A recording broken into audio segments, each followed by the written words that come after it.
bom tu começar a arrumar um outro otário pra vender essas paradas pra você. A festa vai começar agora! Tô querendo te ajudar a arranjar um emprego de gente, mas se você não quer saber, não tem paciência pra ouvir, eu não falo mais. Eu não vou mandar. E é mesmo? Tia Lúcia piorou? Fala pra ele não se atrasar dessa vez. Sabe como o Armando é chato pra horário. Ainda tem entrevista com o doutor qualquer coisa. Vai perder o caralho, vai, sai. Vai, caralho, vai, pô. Calma, velho. Calma, caralho, mano, sai. Tá maluco? Que porra é essa? Vai se fuder, velho. Mãe. Mas eu sabia o que eu tava fazendo. Sabia o quê, moleque? Você não tem nem onde cair. Para, pai! Não se mete, Amanda. Não, você não fala assim com ela.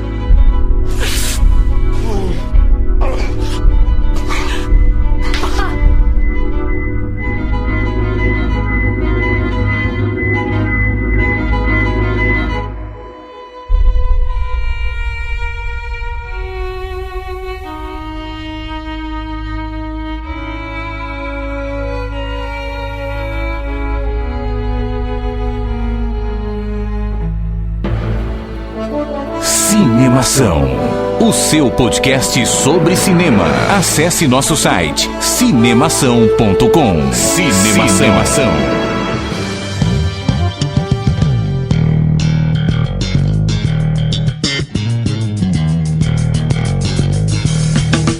Seja bem-vindo ao podcast Cinemação número 105. Eu sou Rafael Arinelli e curta-metragem não é trailer. Nossa senhora. Eu sou o Daniel Cury e as palavras ditas em pouco espaço de tempo precisam ser escolhidas cuidadosamente. Olha que chique. Aqui é o Henrique Risato e se a história é boa, não importa se ela dura 2 horas ou 20 minutos. O que importa é ela ser contada. Olha, vocês dois, hein, com frases bem, assim, marcantes. É, mas você falou uma coisa que é verdade, cara. Um trailer às vezes é melhor que o filme em si. Porque daí o trailer tem todas as cenas melhores do filme, daí tipo, você assiste o filme é uma bosta. E ultimamente estão fazendo uns trailers que contam o filme inteiro, né? Exatamente. Vários filmes ultimamente, tipo, longas metragens, vai ser lançado, sai o trailer, você vai ver, tipo, tem tudo. Tem o começo, meio e o fim. Você fala, por que eu vou assistir o filme? Não, e hoje em tudo. dia sai tipo 3 trailers do mesmo filme. Daí se você pegar o primeiro trailer, o segundo e o terceiro, que sempre tem tipo cenas inéditas, você junta tudo e aí você vai ver o filme inteiro. É, e eles liberam os clips, né, em inglês, ou a gente chama de, às vezes é featurette, ou às vezes é simplesmente a cena do filme. Exatamente. Aí tem tipo, e ainda mais esses filmes blockbuster, sai 10 cenas, 5 trailers, 4 featurettes e 5 making off. É quando você vê que tem um filme inteiro na internet, se você juntar. Muito bem, estamos reunidos aqui de novo com o time titular do podcast do Cinemação para falar sobre curta-metragem. É isso mesmo, nessa semana que passou, né?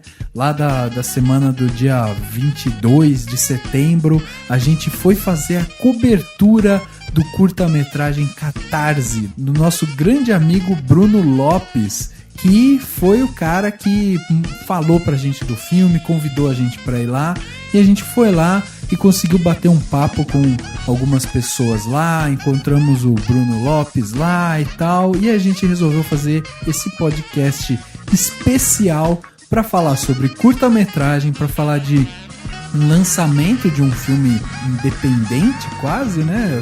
É independente, né? É independente. Então, para falar sobre isso, e a gente vai dissecar um pouco sobre tudo isso, vamos também falar um pouco sobre tudo que o pessoal lá falou pra gente sobre o desafio de fazer uma produção independente no Brasil, certo? E também sobre o próprio Catarse, como é o filme, como foi a cerimônia, qual a importância de a gente prestigiar premieres de filmes que geralmente são feitas gratuitamente, dá pra muita gente ir assim, numa boa, tranquilamente, então é bem legal também isso. E teve comes e bebes gratuitos, o que também é muito importante pra mim. É verdade, é bom, não, bebes principalmente. Muito bem, vamos falar sobre curta-metragem, catarse e tantas outras coisas logo depois do quadro Repercussão. Agora no Cinemação. Eu começo, então. Repercussão. E eu me surpreendi com o filme. Repercutindo o que rolou durante a semana. Repercussão.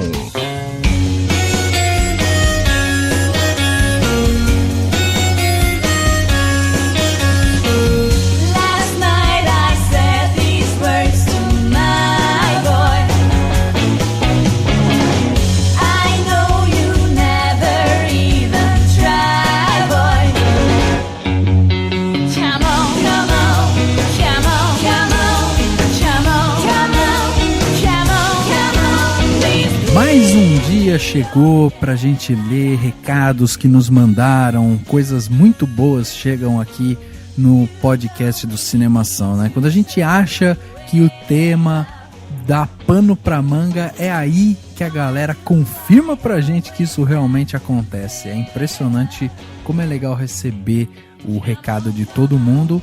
E o Dani continua colecionando haters pela internet, né, Dani? Como é que tá a sua coleçãozinha de haters nos últimos tempos? Deu uma enfraquecida, fiquei até... Verdade? Fiquei bravo. Acho que a Marina tá com mais hater que hoje.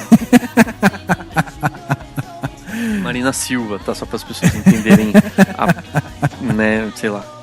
O Levi Fidelix já me passou, certeza. Com certeza passou longe.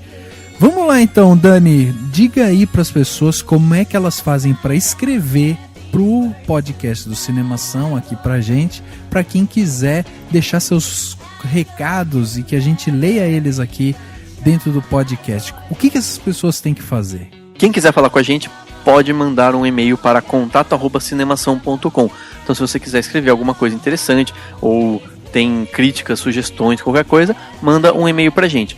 Quem preferir pode entrar em contato por meio das redes sociais, comentar, curtir, compartilhar, por meio do facebook.com/cinemação, por meio do Twitter, que é o @cinemação, sempre tudo junto, sem tio e sem cedilha. Pode seguir a gente no Twitter, cada um de nós separadamente, eu, @Daniel Cury, o Rafa no @Arinelli e o Henrique no @Henrique Risato. Quem quiser também pode seguir o Cinemação no Instagram, sempre tem imagens com links para as matérias principalmente. Então entra no @Cinemação. Quem quiser ouvir a gente toda sexta-feira, às 22 horas, com reprises aos sábados, pode entrar na webradiovagalume.com.br e escutar a gente ao longo da programação de rádio, que é super legal, tem várias mensagens, muita coisa boa lá para você ficar ouvindo no seu trabalho, na sua casa, enfim, onde você tiver conexão à internet. E, claro, entra lá no cinemação.com, entre aqui no cinemação.com, porque nós estamos no cinemação.com, entra e clica para ver as outras redes sociais, ver as nossas notícias, e você pode, claro, sempre comentar nas notícias do site. Então leu uma notícia, um artigo, uma crítica, concordou, discordou, achou que a gente é maluco, vai lá e comenta, dê a sua opinião com bons argumentos, a gente sempre vai gostar, mesmo que você discorde. Aquele comentário que o Bruno Costa fez no podcast 100 é perfeito, né? Onde ele fala que o comentário, o espaço de comentário é o espaço onde as pessoas vão se conectar com a gente. Então é muito importante que as pessoas deixem seus comentários nos posts, nas notícias, nos artigos, nas críticas, porque é o momento que elas vão se conectar com a gente e colocar o ponto de vista delas. E é o que vai fazer a gente escrever ainda mais. Então se você gosta de ver esses textos, quanto mais você comentar, mais a gente vai se sentir motivado para escrever ainda mais. Exatamente. E essa semana acabou o Orkut, né? Então todo mundo que ficou órfão e não quer migrar pro Facebook, além do Instagram, do Twitter, o Cinemação ele também tá no Google+, no SoundCloud, para quem também quiser ouvir outros podcasts, né? Então tem no site, lá no canto direito, tem várias opções. É isso aí. E aí, Henrique, e quem quiser mandar seu din-din pro Cinemação, aquela contribuição, aquela coisinha, aquele pequeno, colocar assim, um dinheirinho no cofrinho do Cinemação, o que essas pessoas podem fazer? Que medo, achei que você ia falar de colocar um dinheirinho no meu cofrinho. A situação tá tão ruim que eu também não sei, dependendo de quanto fosse, né, assim, pusesse a distância, talvez eu não reclamasse tanto, né? Mas o Cinemação, ele tá recebendo doações. É claro, o site, ele é gratuito, ele é feito assim, de uma forma independente, não tem apoio de instituição nenhuma. Nós somos uma equipe de mais de 10 pessoas, sempre colocando conteúdo autoral, colocando notícia, críticas de filme. E pra gente melhorar, pro site ficar melhor, o podcast ficar melhor, a gente precisa dessas doações, né? Pra poder ter um investimento. Então, como que você faz? Você vai lá no www.cinemação.com, aí lá no final do site, no rodapé, vai ter uma caixinha escrito doações. Lá você clica, tem os valores, acho que a partir de R$5, 10, 15, tudo mais. Você faz a doação e esse dinheiro, no futuro, você vê que ele foi utilizado com a melhoria do site, a melhoria do podcast mesmo, né, com novos equipamentos. Então, se você quer ver um site melhor para você usar, é só nos doar um pouquinho. Chegando agora aqui na parte de comentários, que é a parte da qual esse repercussão, né, esse quadro se propõe, eu tenho aqui um comentário deixado pelo Gustavo Coelho, que nos enviou aí através do Twitter. E ele deixou um comentário lá no post chamado Rambo 5 será o último filme do herói. E ele escreveu o seguinte: já está na minha lista de filmes que eu não posso deixar de assistir. Olha só que impressionante, né? Rambo 5, quer dizer, a gente já teve uma trilogia que não foi das melhores. Você tem o Rambo 1, que é muito bom, mas a trilogia já não era muito boa. Aí o Stallone resolveu fazer o Rambo 4 e agora tudo indica que o Rambo 5 vai ser o último filme desse herói. Vocês ficam tristes com a perda desse grande herói dos cinemas? Cara, eu não fico triste nem feliz.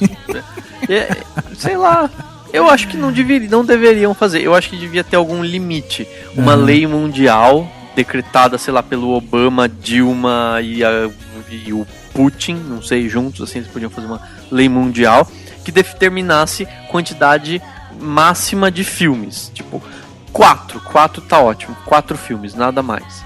Só Harry Potter pode ter mais, mas brincadeira. Eu até acho, cara, que se a obra é boa, ela pode ter continuação. Só que acontece que no caso de Rambo, por exemplo, é a continuação da mesma coisa. Tipo, ele não traz coisas novas, ele não traz uma inovação de alguma maneira. Eu acho é a mesma história, o mesmo Não, você filme. está enganado. O Rambo é responsável por novas técnicas cinematográficas.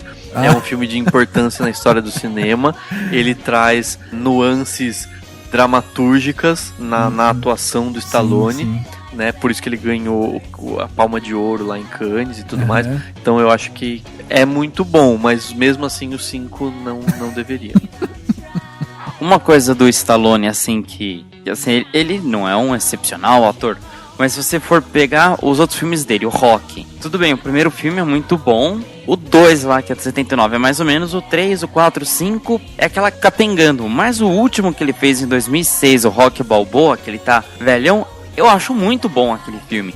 Tanto é que teve um ano aqui no Cinemação que o último post assim que saiu, eu que escrevi desejando um feliz ano novo pra todo mundo e com base no filme Rocky Balboa. Sim. Só que no caso do Rambo, é tipo Mercenários sozinho, assim, é praticamente um spin-off do Mercenário. Cara, infelizmente, né, continuam fazendo tantas coisas iguais. Vamos ver se depois disso o Stallone se empolga aí pra trazer algumas coisas um pouco diferentes, né? Que ele já mostrou que tem qualidade, agora é legal que ele mergulhe em outras coisas também. Dani, o que você trouxe aí de comentário bacana pra gente, hein? Na postagem do podcast Cinemação 103, que foi um dos últimos que a gente gravou, sobre viagens e filmes, a Suzy Sampaio comentou o seguinte: olá, queridos, sempre escuto podcast na web rádio Vagalume. Isso aí, Suzy, muito bem. E ela continua: hoje adorei o podcast Cinemação 103, Viagens e Filmes, apresentado, e lembrei muito de um dos meus filmes preferidos, A Dupla Vida de Veronique. Agora eu quero ver o Dani falar o nome do Não, calma lá, eu só confundi porque tem um tracinho. A Dupla A Dupla Vida de Veronique, provavelmente, ou Veronique, Okay. Krzysztof Kiełowski, que é o diretor... mas é assim que se pronuncia, é que escreve Krzysztof, mas é um nome tipicamente polonês, que se eu não me engano. Eu leria assim: A Dupla Vida de Verônica Cris.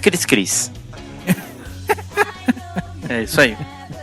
Enfim, ela comenta que um dos filmes preferidos dela é A Dupla Vida de Veronique, do diretor Krzysztof Kiełowski. Aí ela continua: este filme, depois da Insustentável Leveza do Ser, foi minha melhor viagem. Fica aqui a dica. Meus parabéns pelo excelente trabalho. Então, muito obrigado, Suzy. Muito obrigado por escutar a gente na Web Rádio Vagalume. A gente e o Flávio Siqueira ficamos todos muito felizes. E eu vou anotar esse filme e vou procurar também saber mais. Não conhecia, pelo menos não de nome. Talvez eu tenha visto alguma coisinha dele. Mas, enfim, obrigado pela dica. E comente sempre que puder, porque a gente sempre gosta de receber comentários desse tipo. E é legal a gente dizer que quem quiser ver todos os podcasts que a gente já gravou e que passam aqui pela Web Rádio Vagalume, tem lá no cinemação.com. Então, se você acessar o cinemação.com, do seu lado direito tem lá podcasts. Você pode clicar lá e lá tem nossa biblioteca inteira de podcasts. Então, se você gostou do 103, te prepara porque tem mais 102 para trás que são de uma qualidade inacreditável. Agora o meu comentário, que é o comentário mais legal de todos. Eu vou falar sobre o que o Robson Martins escreveu via Twitter. Ele resolveu comentar no post X-Men Apocalipse será o último da nova trilogia. Lógico, né? Porque tipo, Apocalipse vai acabar o mundo, não vai mais ter filme, né? E o Robson, ele disse o seguinte: acho justo. Arrastar demais a mesma franquia desgasta demais os atores. Aí nós, através do nosso Twitter oficial do Cinemação, a gente falou o seguinte: com certeza estão preocupados com a idade de alguns atores. Vamos ver quais os planos da Fox em longo prazo. E o Robson, ele ainda deu a tréplica. Agora que eles acharam o mapa da mina, adaptar arcos dos quadrinhos, espero que eles diversifiquem mais os mutantes. Bom, o que eu tenho a dizer sobre isso? Na verdade, a Fox ela não vai correr o risco de perder a franquia dos mutantes, né, que pertence à Marvel, porque se ela ficar um X número de anos sem fazer filme, os direitos voltam para Marvel Studios, que é da Disney. E, eles ganham milhões e milhões e milhões de dólares por cada filme, bonequinhos e tudo mais, então eles não correriam esse risco. O que realmente pode acontecer assim: começou essa trilogia aí com o X-Men Primeira Classe, agora esse ano a gente teve o X-Men Dias de um Futuro Esquecido. Com esse último filme, X-Men Apocalipse, fecha esse arco, mas a Fox ela ainda pode fazer outros filmes assim, só de personagens, que nem não tem muito tempo a gente no Cinemação divulgou que foi oficializado o filme do Deadpool, que é um assassino, é um mutante, e que ele é super zoeira, assim, ele é bem fanfarroselito, assim, dos mutantes. E a Fox, ela pode fazer isso, assim como ela tem feito alguns filmes solos do Wolverine, né? Eu penso o seguinte: não há limite, assim como não há limites para a zoeira, não há limites para a continuação e spin-offs e coisas referentes a super-heróis. Enquanto der dinheiro, eles vão fazer. O que eu acho que é possível que eles estejam fazendo, em relação inclusive aos atores, é poder dar um tempo em alguns personagens para voltar com outros atores. O Hugh Jackman, por exemplo, já tá ficando velho. Tudo bem, fisicamente talvez ele esteja bem, mas às vezes ele não quer fazer mais o Wolverine, ele não quer mais ficar tão marcado com o Wolverine, não sei. Então, só que você não pode no ano seguinte pegar um ator, sei lá quem, e fazer o Wolverine. As pessoas vão ficar putas da vida porque não é o Hugh Jackman, porque ele tá muito marcado. Então você precisa dar um tempo, né? Você precisa... Ele inclusive já deu declarações falando que o personagem exige muito dele fisicamente, né? Quando ele vai se preparar para fazer o Wolverine, ele tem que fazer muito exercício, dieta e tal, e que ele também já não tá mais nesse pique, né? Assim. Claro. E até o corpo chega uma hora que, você precisa se matar demais pra conseguir ficar muito forte, tomar muito suplemento, sei lá. E dependendo da idade da pessoa, a pessoa não quer se dispor a fazer isso pra evitar problemas de saúde, sei lá.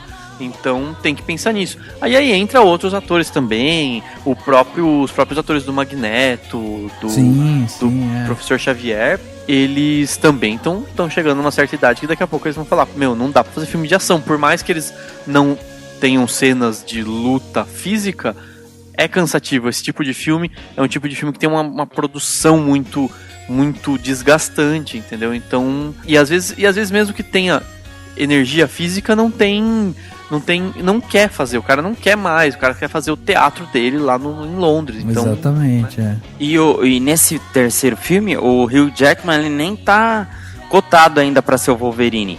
Por enquanto vai ser o Xavier jovem, que é o James McAvoy, o Magneto jovem, que é o Michael Fassbender, a Mística jovem, que é a Jennifer Lawrence, o Mercúrio, que apareceu agora nesse último filme, que é o Evan Peters, e o Fera, que é o Nicholas Hoult.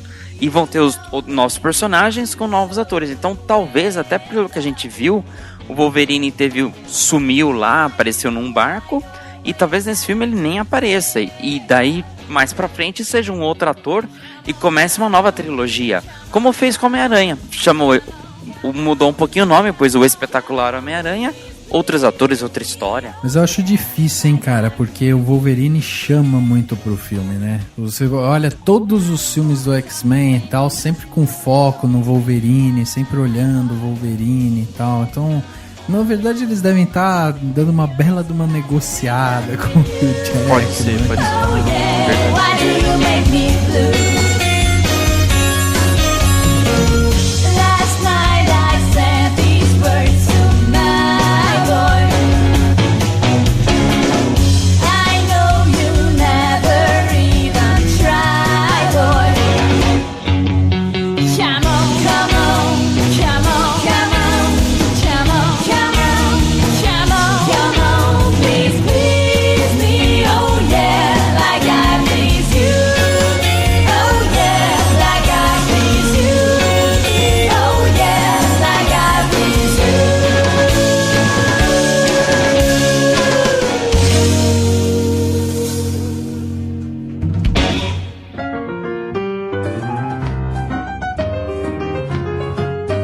Esse ano a gente fez esse desafio do desbunde, quer dizer, nos anos 70, quem tinha uma câmera Super 8 na mão tinha toda a liberdade de filmar e tinha que mostrar isso muito claramente. Hoje em dia está todo mundo com uma câmera na mão e a gente está ainda um pouco procurando os artistas que aproveitam dessa possibilidade de ter uma câmera na mão.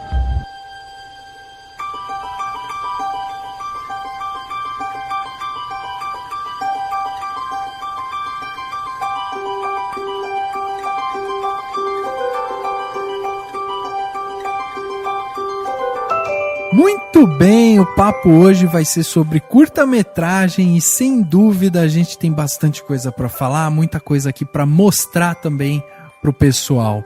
Então, vamos começar definindo o que é um curta-metragem. As pessoas falam curta-metragem, mas tem muita gente que só chama de curta, né? Então, as duas nomenclaturas estão corretas, não fique confuso por isso. E o curta-metragem, ele é um filme que leva até 30 minutos, no máximo. Passou disso, já começa a ser, podemos considerar um média-metragem ou um longa-metragem, dependendo de quantas horas, né, o filme tiver.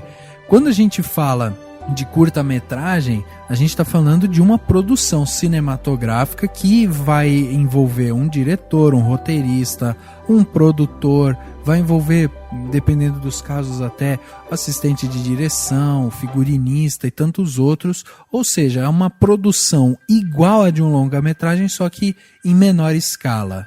Tá certo isso que eu tô falando? Tá certo. Essa definição que você falou de 30 minutos aí, ela é basicamente o que tem no dicionário. Vou procurar o que é um curta-metragem.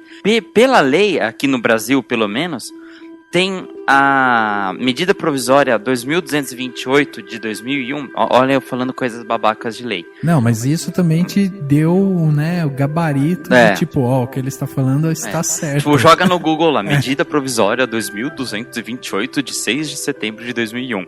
Ela faz a definição do tempo dos filmes. Então, o que essa medida provisória ela fala? Ela fala que um curta-metragem, ele vai até 15 minutos. E se for maior que 15 minutos, aí ele vai ser um média-metragem. Porque o que ela se preocupou? Sabe quando a gente vai assistir um filme da Pixar e da Disney que tem um filminho antes? Sim, sim. Se o filme ele só pode ter até 15 minutos para não ficar muito longo, somando com o tempo do filme principal. Tipo, você vai assistir Frozen e tem o filminho lá antes. Então, pela lei, aqui no Brasil tem essa definição, a curta é só até 15 minutos. Mas em termos internacionais, curta-metragem pode ser de 30 até mesmo a 40 minutos. E sempre depende muito do padrão de festivais, de mostras e tudo mais. Então, às vezes você faz um curta, aí ele tem 28 minutos. Aí você chega num festival e eles colocam que os curtas têm que ter até 25. Aí se você quiser muito participar desse festival, você vai lá e edita, né? Dá uma cortadinha, dá uma apertadinha e fica com 25 pronto. Entendeu? E sempre o tempo inclui os créditos finais. Então, tá? Não é o tempo só de filme. Filme mais crédito final. Aliás, todos os filmes são assim, né? O tempo de duração dele inclui até a última paredinha preta com nomezinhos e logotipos da Kodak que você for ver. Então, se for um filme brasileiro, geralmente tem aquele monte de apoio, tudo mais. Metade do filme é só apoio, só Itaú, Caixa, não sei o que, Petrobras. Exatamente. Não só brasileiro, no mundo inteiro se faz filme assim, eu acho, né? É só os hollywoodianos que vem só com a Paramount, Fox e pronto. Que talvez eles deixam mais, a gente deixa mais escrachado, né? Assim, porque às vezes você vai assistir um filme brasileiro e fica, tipo, realmente 10 minutos lá mostrando porque começo, é contrato, né? Eles precisaram, eles ganharam aquele dinheiro, eles precisam mostrar mesmo. Eu acho que tá certo. Exatamente. Mas só pra deixar bem claro, uma coisa muito interessante. O primeiro padrão de produção de filme que existiu no começo, lá nos primórdios do cinema, quando os irmãos Lumière criaram, né, o cinematógrafo, era de 45 a 50 segundos. Então aqueles primeiros vídeos e filmes da época tinham 50 segundos. Era tipo um micro curta, né, muito curta mesmo. Então eram cenas do cotidiano, né? Pessoas passando na rua, trabalhadores saindo do trabalho, trem chegando na estação. Exatamente. E aí o que aconteceu? Por que era isso? Porque era o modelo de fita que se existia, né? Eles tinham lá um rolo, aquele rolo tinha 35 milímetros de largura por 15 metros de comprimento. Pronto, dá pra você fazer 45 a 50 segundos. Depois descobriram que dava pra editar, pra colar um rolo no outro, tudo mais, fazer coisas grandes. E aí surgiram os curtas-metragens, que na época era o padrão do cinema. Então os filmes do Chaplin, os filmes, enfim, esses filmes que a gente conhece de um tempo atrás, eles eram exibidos em pequenas sessões de até 20 minutos, 15 em torno, né? E por que isso? Porque eles descobriram a edição, até pela questão da produção da época, né? E era o que cabia nas latas, né? Eles tinham aquelas latas, o que cabia de máximo de fita era em torno disso. Então, existia esse conceito. Aí, só lá, assim, o grande marco do cinema que começou a mudar isso foi o filme O Nascimento de uma Nação, do Griffith, David Wark Griffith, ou D.W. Griffith, que foi, apesar de ser um filme absurdamente racista, e que hoje poderia muito bem ser proibido, né? Assim, ele é importante pela sua historicidade e não pelo tema. Uhum. Tipo com o filme que o Levi Fidelix ia adorar. Mais ou menos, enfim. E aí, o D.W. Griffith fez O Nascimento de uma Nação, que era um filme de 2 horas, que foi na época foi, nossa, espectadores e tudo mais. Fez muito sucesso e tudo mais. E depois de um tempo, esse viria a ser o padrão. O padrão hoje de filme que a gente tem é de mais ou menos 2 horas, que é o padrão de espetáculo de show, espetáculo teatral. É o padrão, tipo, quanto um ser humano consegue ficar sentado numa cadeira sem precisar sair para fazer xixi, sem precisar, enfim, sei lá, esticar as pernas, porque senão vai ter varizes, essas coisas. Então, esse é o padrão. Claro, existem filmes com 4, 5, 8 horas, alguns casos, e geralmente nos cinemas tem aqueles intervalinhos, e claro que você continua fazendo curtas, continua fazendo médias metragens e tudo mais. Mas só para as pessoas entenderem, ao longo da história foi se criando esse padrão de cinema que a gente chama de longa-metragem, e aí o curta-metragem ficou um pouco mais restrito, teve a sua situação um pouco mais restrita no cinema comercial. Como que vocês acham que a gente pode definir para as pessoas que estão escutando qual que é a diferença de um curta-metragem, que como o Henrique falou, baseado na lei, é um filme de até 15 minutos, E a gente tem hoje, com o YouTube e tal, a gente tem esses sketches, né? Como, por exemplo, quem faz muito é o Porta dos Fundos. Como que a gente pode diferenciar um sketch de um curta-metragem? Eu acho assim, a princípio não se diferencia. Ok. O que diferencia é essencialmente o formato, um sketch como o caso do Porta dos Fundos ou dos semelhantes, né, Parafernália, por exemplo, é porque eles não têm, eles têm muito pouco, não, eles têm créditos finais, eles não têm o objetivo de contar uma história, que claro, tem muitos curtas experimentais ou sem muito, que não se preocupam com isso, mas eu acho que o principal, assim, independente de alguns detalhes, o principal é o formato e a mídia mesmo. Esses sketches são feitos para a internet. O curta é feito de forma a poder ser exibido numa sala de cinema, mesmo que, a gente vai discutir isso ainda nesse podcast bastante, mesmo que o curta seja restrito a festivais, mostras, enfim, e depois ele acaba indo para a plataforma online, né? Para ser exibido no computador. Mas essencialmente é simplesmente o objetivo. Eu quero fazer cinema. Pronto, é um curta. Eu estou fazendo um vídeo que vai ser exibido na internet porque eu tenho um canal no YouTube. É uma sketch, ou claro, se for esses canais no YouTube que as pessoas fazem outras coisas, aí não é curta mesmo. Sim, eu acho que é também interessante a gente dizer que sketch, ele é uma palavra americana, né, uma palavra inglesa, né, e a tradução seria esboço, né, então a ideia, ou rascunho, né, a mesma coisa. Então a ideia de um sketch é que ele seja realmente como se fosse um pedaço de alguma história maior que tá ali por trás. E enquanto o curta-metragem, ele se propõe a contar uma história com começo, meio e fim. Então tem essa coisa que o Daniel falou do formato, mas a gente consegue diferenciar por isso também. Eu fiquei em dúvida agora para documentário, né? Se serviria também, porque assim, uma coisa é um filme, né? Um curta com uma história, começo, meio e fim. Tipo, o personagem começa aqui e termina ali, não importa o ponto. Mas e o documentário daí? Também valeria mesmo, porque geralmente você vai querer contar aquela história. Mas o que se separa um filme documentário de simplesmente uma notícia jornalística, por exemplo? Então, eu acho que volta a ser a mesma coisa. Além do formato, como o Daniel já tinha falado, a gente também tem aí essa coisa por exemplo, que você falou do aspecto jornalístico, né? É justamente a forma como isso é narrado, né? Como que você monta aquilo ali. Todo documentário, ele também é uma história, né? Que você tá ali montando ela. Então você também tem os seus personagens principais, você tem qual que é o grande enredo ali, né? Então tem tudo isso que envolve um curta-metragem. Exatamente. O documentário, independente de ser um curta-metragem ou um longa-metragem, obviamente ele conta algum tipo de história, ele retrata algo importante, supostamente, na maioria das vezes, né? Importante.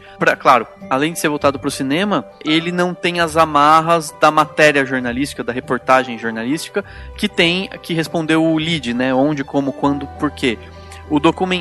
A diferença que se explica entre um documentário, só para as pessoas entenderem, que seja um curta-metragem de documentário de 10 minutos e uma matéria que você assiste lá no Fantástico, sei lá, ou qualquer coisa do tipo, a diferença é, a matéria e a reportagem, ela tem o objetivo de tentar ser imparcial ao máximo que conseguir e contar alguma coisa. O documentário, ele, por definição, ou de uma forma geral, ele tem que partir de uma tese. Então, por exemplo, eu quero fazer uma matéria sobre as pessoas que sofrem com a violência urbana na favela X.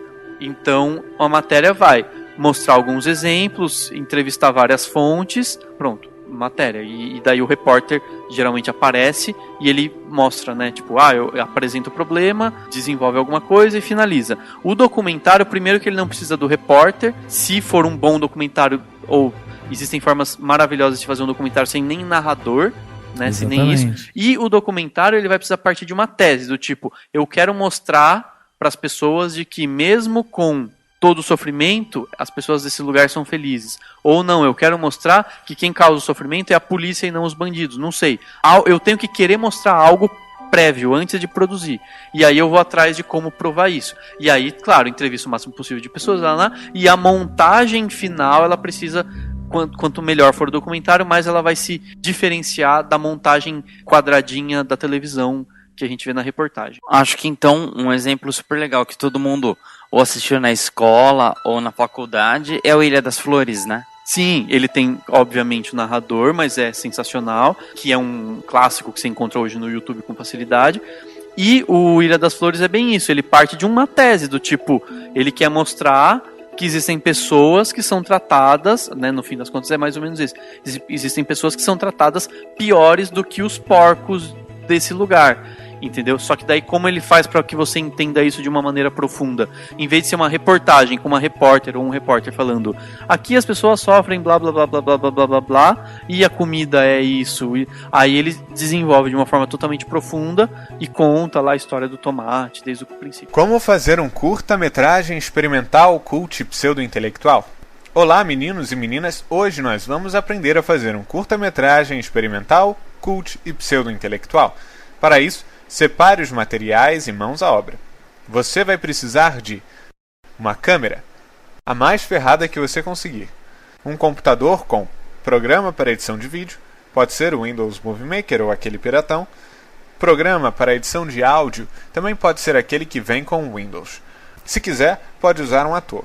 Se você não encontrar um em sua cidade, não esquenta, tudo é um recurso estético. Pode usar a sua avó. E então, vamos filmar?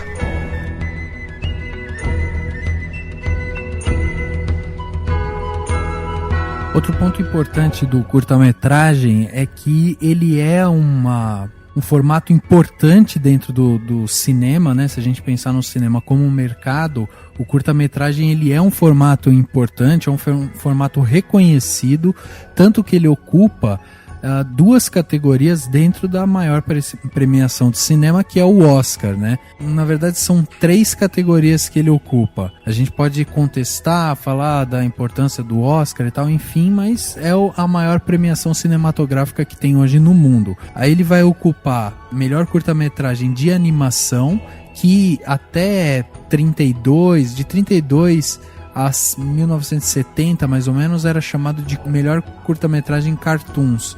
Aí depois em 71 ele passou a ser melhor curta-metragem de filmes de animação e hoje ele é chamado de curta-metragem de animação. E é interessante a gente ver dentro dessa categoria de curta-metragem de animação que lá no começo, quando começou essa categoria em 32, a gente tinha em 32, em 34, em 35...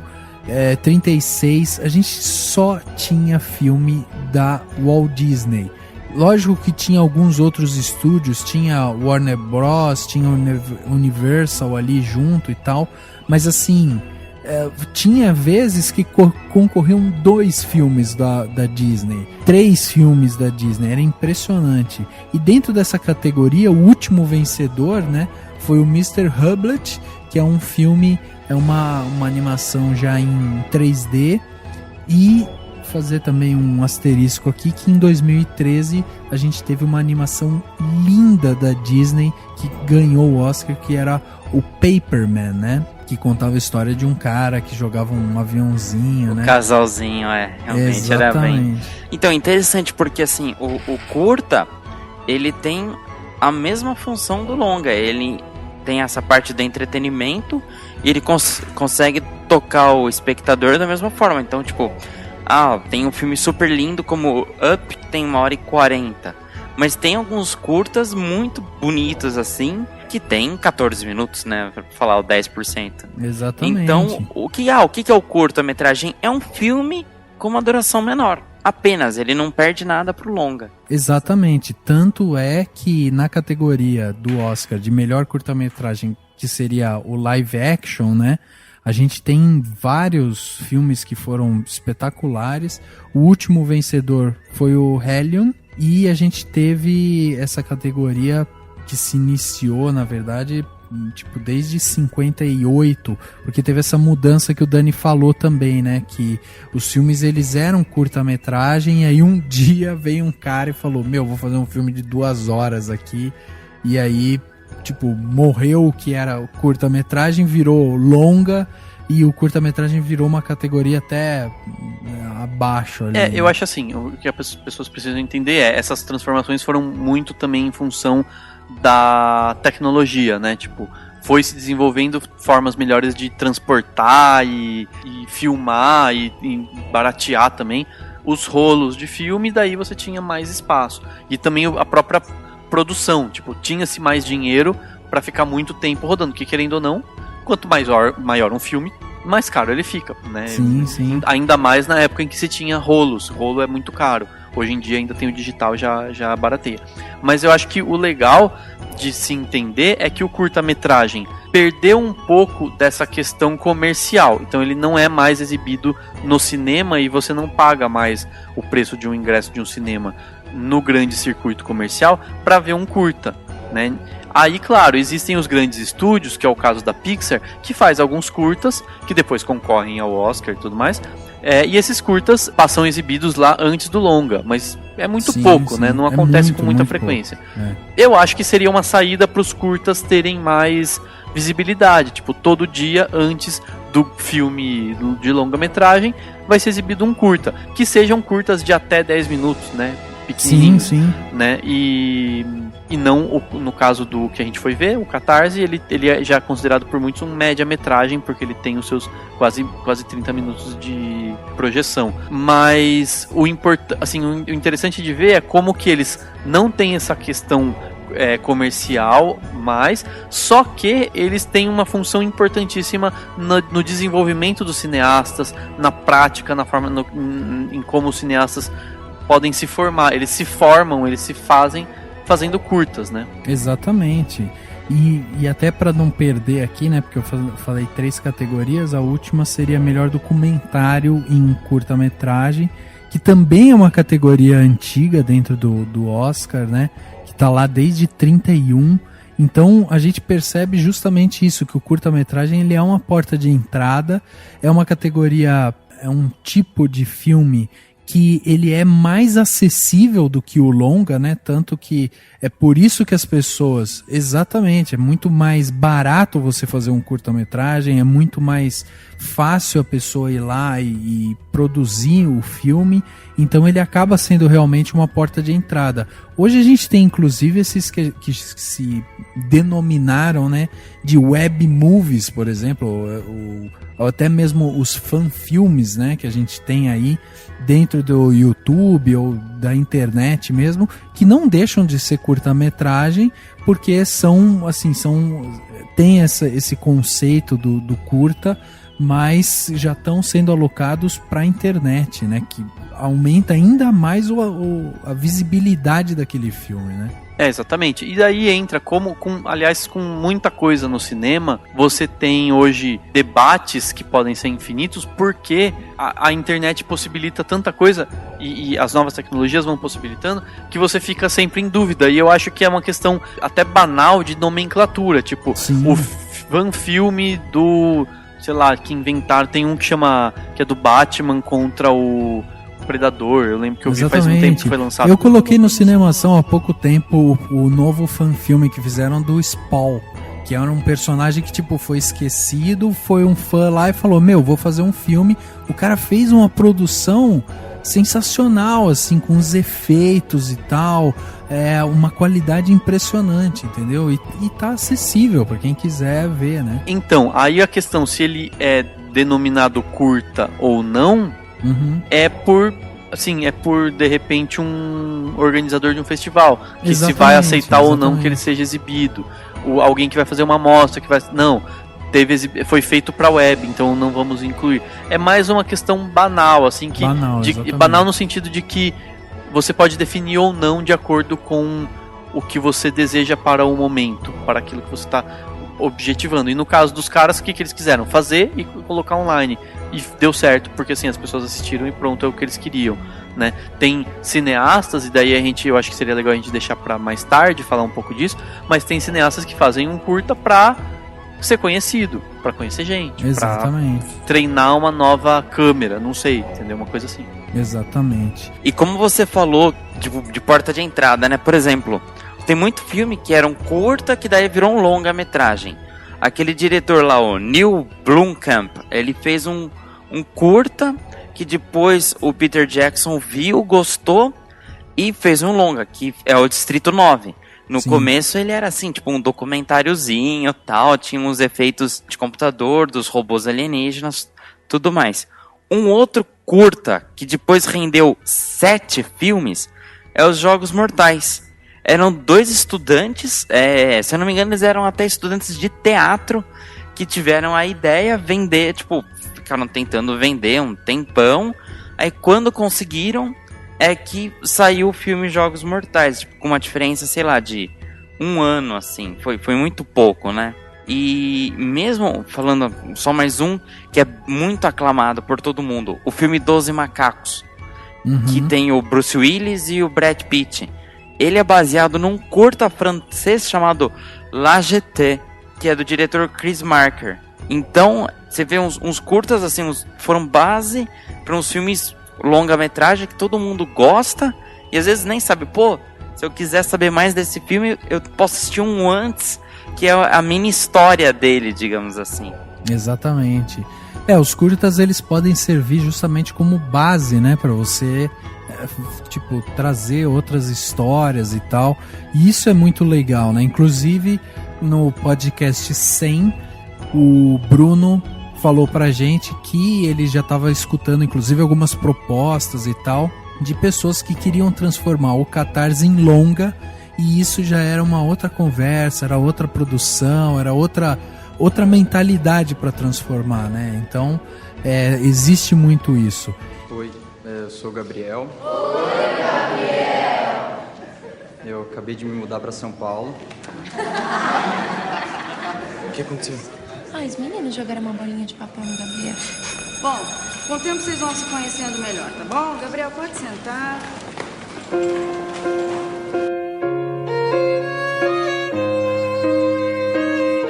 E falando no Catarse, né, a gente pode já adentrar dentro desse mundo do Catarse, esse curta-metragem que foi o que nos inspirou a vir aqui conversar sobre curta-metragem. Então, eu não pude ir na premiere do filme, que foi em São Paulo, no MIS. A gente divulgou isso bastante no Facebook, divulgou também no nosso site e tal. Mas o Dani e o Henrique estavam lá prestigiando o Bruno. E aí queria que vocês contassem um pouco aí como é que foi essa experiência, né, de chegar lá e ver essa produção independente, tipo, no MIS, né, cara, que é um palco muito legal para uma premiere, né? Com certeza.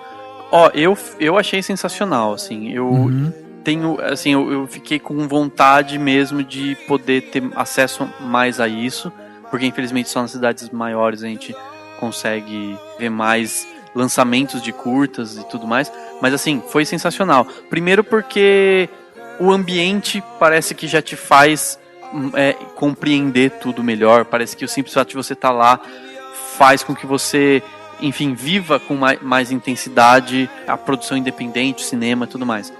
Depois que você vê as pessoas, tava lá os atores todos do filme, o diretor do filme, todo mundo, né? Isso é muito legal, né? Isso é muito legal, assim, de você poder, depois a gente, óbvio, bater o papo, todo mundo aqui vai ouvir os papos que a gente conversou por lá. Quem gosta de curtas-metragens, mas não tem esse acesso ao cinema, vai ver onde? Na web, a gente vê muito na internet. Exatamente. E faz falta ver filmes, mesmo que curtas, na sala de cinema escura. A projeção do MIS é excelente, a sala do MIS é muito boa. Você entra muito mais no filme e você entende bastante o quanto eles trabalharam, porque antes do filme começar eles subiram lá no palco, né, na frente da tela e falaram, agradeceram todo mundo e tudo mais, porque realmente é muito trampo você fazer um filme desse. Tem gente que acha que só é trampo fazer longa, mas não. O curta, justamente por envolver menos pessoas e por ser feito com menos dinheiro, ele dá muito trabalho. E você entende muito isso quando você vê no rosto de todo mundo aquela satisfação de finalmente mostrar pro público no cinema o filme deles. Como que a gente tava de público lá? A gente tava com um público legal para prestigiar uma obra assim independente, não? Tava assim, Rafa, teve 2 exibições, a primeira começou umas 7h20, 7h30 mais ou menos, e tava praticamente lotado, e depois teve uma outra segunda exibição com um pouco menos gente, mas eu reparei lá que muita gente voltou para assistir de novo. Ah, legal. Aí a gente só não foi porque o Daniel foi entrevistar tanto o Vinícius, que é o diretor, quanto o Daniel, que é dono da produtora Dreambox Studios, mas e eu fiquei acompanhando, mas a gente até podia ter assistido de novo. Uhum. Uma coisa legal foi que quando a gente chegou lá no MIS, nós fomos recepcionados pelo próprio Bruno Lopes, que a gente não conhecia ele pessoalmente, conhecia ele dos 2 podcasts, né, do podcast de roteiro e do podcast número 100. Exatamente. E ele foi completamente atencioso conosco. Ele teve que dar atenção para todo mundo, mas 2 vezes ele ficou junto comigo, com o Daniel, com as pessoas que a gente levou de convidado, assim. Ele abriu um tempo para nós muito importante. E como o Daniel falou, você vê que é um ambiente mais assim cultural, que tá todo mundo querendo novas experiências, né? Então tinha gente lá que conhecia alguns deles pessoalmente, e tinham outras que você via que devem frequentar o MIS, devem gostar, assistir curtas também, né? Dani, sobre o que fala o Catarse? Qual que é a sinopse do Catarse? Pra quem tá escutando a gente saber de que filme a gente tá falando. O Catarse é um filme que tem é muito difícil você dar uma sinopse muito extensa. Sim, muito. Não, mas não é porque ele é um curta, não é só por isso. É um curta, não pode falar muito. Não é isso. Porque tem filme. Ele é basicamente o quê? A história do Henrique, que todo mundo chama de Kiko no filme, né? Uhum. O apelido dele lá é Kiko, né? Senão eu ia ficar me achando muito. E, enfim, ele é um jovem que vende umas drogas nas festinhas, né? Assim, você entende que ele tem um amigo, ele sempre leva as drogas pra lá, então ele ganha a graninha dele com isso. Ele tem uma mãe, a mãe dele tem algum problema, ela não sai de casa, fica sentada na cadeira e tudo mais. E ele tem uma namorada que gosta muito dele, e ele começa a relembrar aos poucos coisas do passado. E isso começa a ter efeito sobre a vida dele, sobre decisões, sobre o presente dele. Então, assim, coisas que vão acontecendo na vida dele fazem ele ir se lembrando de coisas do passado. Não dá pra contar muito mais do que isso, não é spoiler, e nesse caso aqui a gente não vai dar spoiler, porque... Porque não é o filme que tá no cinema, que todo mundo vai poder ver. Então, exatamente. Né, a gente não é esse o princípio desse podcast. Então, é essa história. E é muito legal, porque tem os flashbacks do personagem principal, tem um ator mirim que faz muito bem, né? Ele pequeno. Eu gostei muito da Ingra Liberato, porque ela é uma atriz que é realmente, em termos de idade, ela é muito interessante ver como ela pode fazer uma mulher um pouco mais velha e aquela cara de quem tá realmente cansada pelo tempo. Exatamente. Né? Mas como ela é uma mulher muito bonita, ela se passa por uma mulher muito mais jovem, né? Entendi. Então ela fez ela mesma quando era nova, de uma forma totalmente incrível, sem muitas maquiagens e tudo mais. Muito legal isso. E o filme tem, assim, câmeras interessantes, a fotografia é muito bonita, muito interessante, assim como ele trabalha até com a fotografia um pouco mais sépia pro flashback. Enfim, é muito interessante mesmo. E é bem o que o Henrique comentou no começo do podcast, né? Que não importa às vezes se a história é por muito tempo, se tem só meia horinha, é uma história interessante e você consegue entrar bem na história. Isso eu achei bem legal também. Você mergulha lá no personagem e daí aquela coisa, o que o Henrique falou sendo uma história boa, é importante ela ser boa, né? Exatamente. O Henrique, quem que faz o filme? Além do Bruno, que é o ator principal e o roteirista do filme, né? Quem é que mais participa do Catarse? Tem, como o Dani falou, a Ingra Liberato. A Ingra Liberato, eu não lembrava dela, mas depois eu descobri que ela é a Ana Raio. Você lembra da Ana Raio e Zé Trovão? Sim, então ela é a Ana Raio. Nossa, joguem no Google. Joguem no Google e sejam felizes. E ela realmente ela é bonita e ela é muito alta. Tudo bem que eu e o Dani a gente é baixo, né? Mas ela é assim, magrinha, ela é bem altona. E ela é uma excelente atriz, porque como o Daniel falou, ela faz o papel dela jovem assim, e depois ela faz esse papel dela deteriorada, digamos assim, magra, sabe, com marca de expressão no rosto. Tem também uma outra atriz, é a Priscila Sol, que ela interpreta a namorada do personagem do Bruno Lopes, e a Priscila Sol, ela é a mãe do Vitor Abate, que é o ator que é um jovenzinho, e ele faz o papel do Henrique, né, jovem. Ah, legal, legal. E foi engraçado porque lá, pelo jeito, o Vitor, ele tinha um aniversário pra ir, então até o pessoal que foi falar do filme, ele falou, vamos exibir logo que o Vitor tem um aniversário. Tanto é que quando acabou, a gente nem encontrou a Priscila pra entrevistá-la. Entendi. E eu achei engraçado porque é criança, né, tipo... vai lá, faz o filme. Eu lembrei muito da Linda Blair, que é a atriz que fez a menina endemoniada lá na Exorcista. Ela nem sabia o que ela estava fazendo direito, ela só interpretava. Não então, deixa de ser criança. Exatamente, né? Então eu achei legal por conta dessa inocência, né?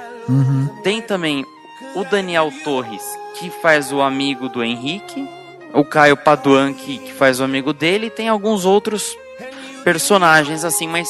Cada um, assim, mesmo sendo um curta, cada um tem um bom tempo na tela. Você consegue ter uma ideia, assim, de quem é cada personagem. E uma coisa interessante também de falar do filme é que, além dele ter os personagens, assim, bem delineados, né, com as características bem claras, e você sente mesmo que como é a personagem da namorada, né, que é a Amanda, a namorada do Henrique, como uma pessoa assim apaixonada e de boa índole. Você vê que o amigo dele é um cara legal, mas é festeiro e tudo mais. Eu gostei muito também do fato de que a maioria dos cenários não tem muito detalhe, eles têm espaços vazios, assim. É bem legal, porque você vê que é bem pra passar esse sentimento de um pouco de vazio, de solidão, porque de certa forma o personagem personagem principal, que o Bruno faz, ele é um pouco só, ele tá meio solitário, então ele tá em salas, em ambientes que tem alguns objetos, mas não são muito recheados de coisas. Então ele tá realmente meio que planando numa certa indefinição da vida dele, que é um pouco desse vazio. Isso é bem interessante também. O que coloca os seres humanos da Ilha das Flores depois dos porcos na prioridade de escolha de alimentos é o fato de não terem dinheiro nem dono.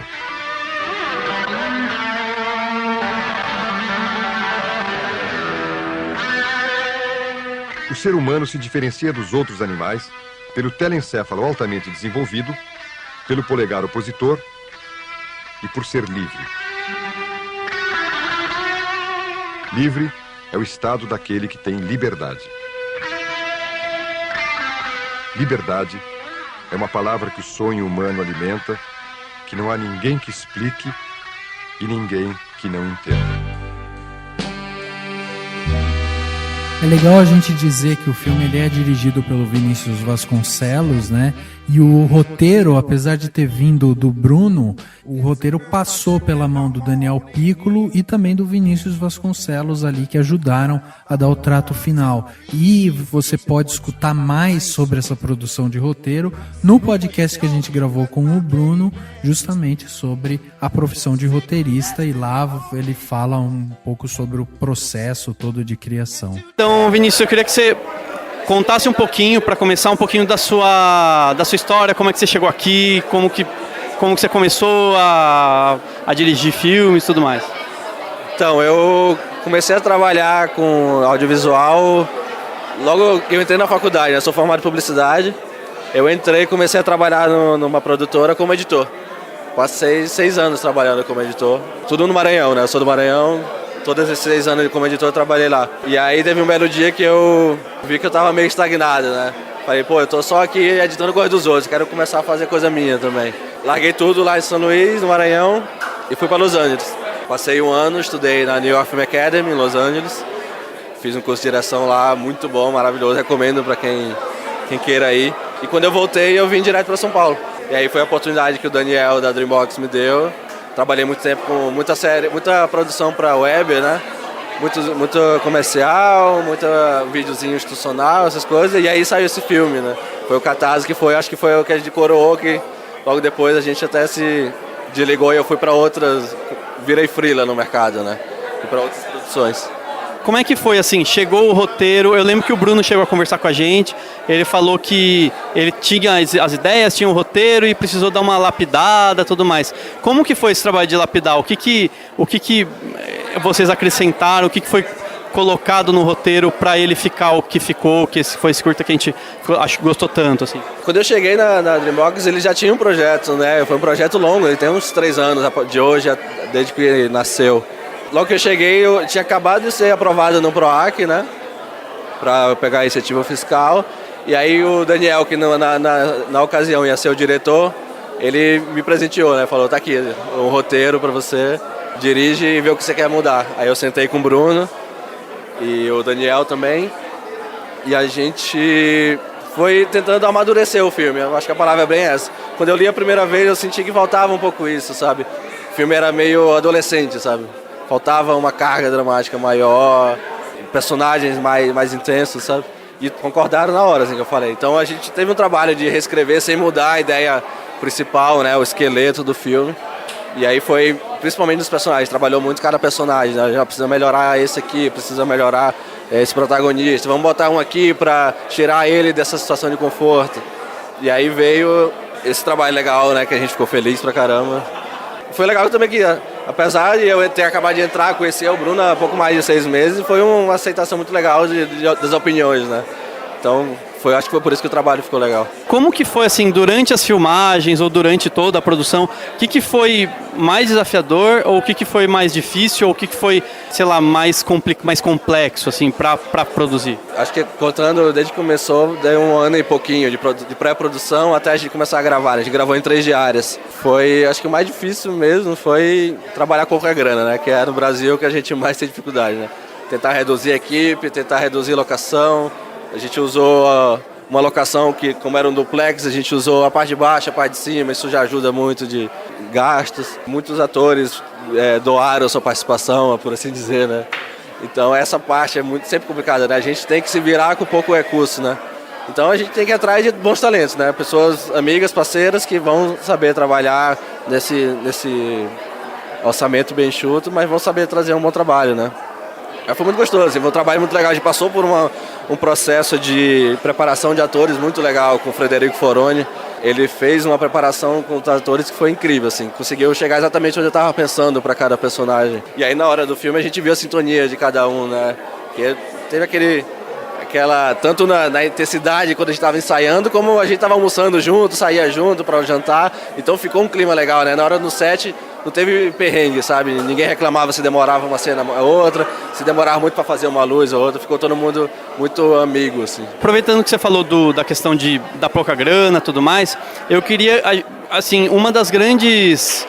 Não sei, das grandes incômodos que a gente, pelo menos enquanto mais público, né, tem com questão de curta-metragem, é de tentar, que às vezes é difícil ter acesso, às vezes os curtas passam no festival aqui, numa mostra ali, e não tem um festival de curtas longo que chega de repente em cidades menores, etc. Como que você vê isso? Você vê o curta como simplesmente uma questão de colocar em prática ou não? Como que você acha que seria melhor para os curtas terem uma visibilidade um pouco maior, tal qual a dos longas-metragens, assim? É uma questão até difícil, né? A gente pensa muito, porque quem vai assistir um blockbuster não vai querer assistir um curta-metragem antes de assistir, né? Não vai ter essa paciência, né? Então, uma oportunidade que a gente teria ali de enfiar filmes na cadeia grande o tempo todo é muito difícil, né? Ninguém vai aceitar, né? E os festivais estão aí para isso, eles ajudam muita gente, mas a gente fica muito restrito, né? Então, o curta-metragem acaba sendo uma ferramenta da gente trabalhar mais, ganhar mais experiência, fazer muito contato na área, né? Conhecer mais pessoas, principalmente para mim, que eu vim do Maranhão para cá, foi muito bom, eu conheci trabalhei com muita gente que já era do mercado, que já fez longa-metragem, que já fez série, que já trabalhou no exterior. Então, eu vejo muito disso no curta-metragem, né? Que ele é um degrau, vamos dizer assim, né? Passa por ele porque você vai aprender, você tem que ser mais enxuto, né? Você tem que ser mais sucinto na sua história para tentar não ser cabeçudo, né? Aqueles curta-metragens que ninguém entende. Então vamos tentar fazer uma história legal em pouco tempo e que consiga agradar as pessoas. Mas infelizmente a gente não tem muita... Não é só no Brasil também, né? No mundo todo, curta-metragem é restrito a festivais, né? Mas eu não consigo nem ver aonde que a gente pode conseguir encaixar, né? Porque é muito difícil, né? As pessoas não têm muito acesso. No Brasil a gente tem um grande preconceito com filmes brasileiros ainda, né? Infelizmente, a gente tem produções incríveis, mas o público tem um preconceito enorme, né? Mas também não sei como a gente pode mudar esse jogo, assim, de investir mais em curta-metragem. E não de investir, mas exibir mais, né? Ter mais espaço para eles. E voltando um pouco pro Catarse, não sei se faz parte, se foi planejado e tudo mais, mas eu vi o do Don Quixote que você fez, achei super legal, e eu queria saber se foi meio que pensado ou se acabou sem querer virando uma marca sua, porque eu senti que os dois filmes tratam de personagens que têm um passado que influencia muito e você dá valor ao que aconteceu no passado pro como eles estão hoje, né? E isso é uma coisa que você gostaria você acha que pode ser uma marca sua? Ou não, você acha que você pretende fazer coisas completamente diferentes? Como que você vê essa questão de ser mais autoral para o diretor? Eu acho que e você falando, eu acho que ficou mesmo uma marca, né? Eu gosto muito, que eu acho que todos nós somos formados porque aconteceu, né? Psicologicamente a gente sabe disso, né? Tudo que a gente passou quando criança, até na barriga da nossa mãe, influencia no que a gente vai ser lá na frente, né? Então acabou sendo uma marca. Eu sou fanático por dramas, né?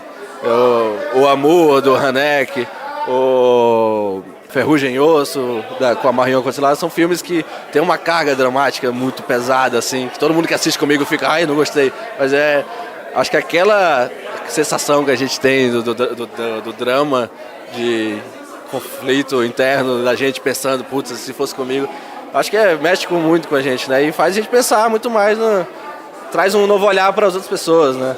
Mas realmente acabou sendo uma marca e é o que eu gosto, né? Indiretamente, ouvindo você falar, eu fico até feliz que tá conseguindo passar isso, né?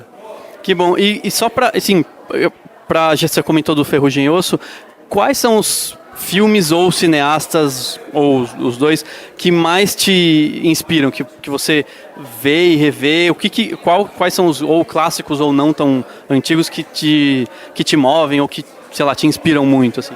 A lista vai ser grande, né? Então vou dar uma resumida. Eu vou pra galera mais nova aqui. Tem uma galera nova incrível, que é o Haneke, que é o francês. Não é tão novo, mas ele tem uma visão muito moderna, né, do mundo. Sou fanático pelo Steve McQueen, inglês, que ganhou o Oscar recente. Sou fanático pelo Nicholas Refn, que fez Drive, o dinamarquês. Todos eles têm uma carga dramática, eu gosto de filme muito dramático, né? Se for citar vou escolher um hoje, seria o Nicholas Refn, o dinamarquês, que ele tem uma visão tanto de roteiro, tanto artística e a linguagem que ele consegue passar no filme, eu acho que é inacreditável. Assim, ele conta várias histórias, ele conta uma história com a música, ele conta uma história com a fotografia. Cada personagem tem uma identidade altamente construída, assim, né? Você consegue ver que todos foram muito bem pensados, sabe? E de um grande clássico, assim, ou um filme ou um grande diretor clássico, qual que você mais pira, assim, quando você assiste? Eu não tenho como não citar o Stanley Kubrick, que a visão que ele tinha de cinema era muito além do tempo, né? Ele fazia filmes que quem assistia na hora odiava, assistiu 10, 20 anos depois e ficou extasiado, né? Tem uma frase até do Woody Allen que ele fala: eu assisti 2001 Odisseia no Espaço e achei o pior filme do mundo. Quando eu fui assistir de novo, 10 anos depois, não consegui sair da cadeira, né? E aí ele resumiu: eu percebi que Stanley Kubrick estava 10 anos à minha frente, né? E é a mesma coisa, né? Eu sou filho de fotógrafo, né? Então eu cresci vendo fotografia. A fotografia tem um poder muito forte de contar a história, né? Então eu não poderia deixar de trazer isso para os meus filmes, né? Fotografia para mim tem que contar uma história, tem que ter uma luz que vai contar, tem uma linguagem de câmera que vai junto, uma câmera que mexe, uma câmera que não mexe, de acordo com os seus personagens. E isso esses diretores que eu citei fazem brilhantemente, né? Legal, e deu pra perceber bastante. Eu gostei bastante das câmeras paradas nos momentos do Catarse. Achei que ficou bem legal os momentos. Depois que ela começa a mexer, ela não para mais, né, a câmera. É bem isso mesmo. Acho que é isso, Vinícius. Obrigadão pelo seu tempo. Não, obrigado a você pela oportunidade, obrigado por virem prestigiar o filme e obrigado por mostrar que eu tô no caminho certo, né, da identidade que eu tô querendo seguir, né. É legal ouvir de outras pessoas que o que você está pensando está funcionando, né? Porque você nunca sabe, né? Depois que você está pronto que você vai receber seus feedbacks, né? Legal. Perfeito, obrigadão. Cara, ele fala muita coisa legal nessa entrevista, né? A primeira que eu acho é que ele começa falando justamente da parte de incentivo aos curtas, né? Ele fala desde a parte lá do PROAC até mesmo a entrada dele e tal, até a parte de exibição. A única coisa que eu senti é que, assim, como ele mesmo falou, que ele não vê um caminho para que o curta-metragem ele seja exibido antes, ou alguma forma de fazer com que valorizem mais o curta-metragem. E que a pessoa vá ao cinema para ver um curta, né? Exatamente. Assim como ela paga um ingresso para ver um filme de 2 horas, ela paga o ingresso para ver um filme de 20 minutos. Agora, com certeza esse é um caminho, mas é que, assim, você inserir um curta-metragem antes de um longa, antes de um blockbuster, né?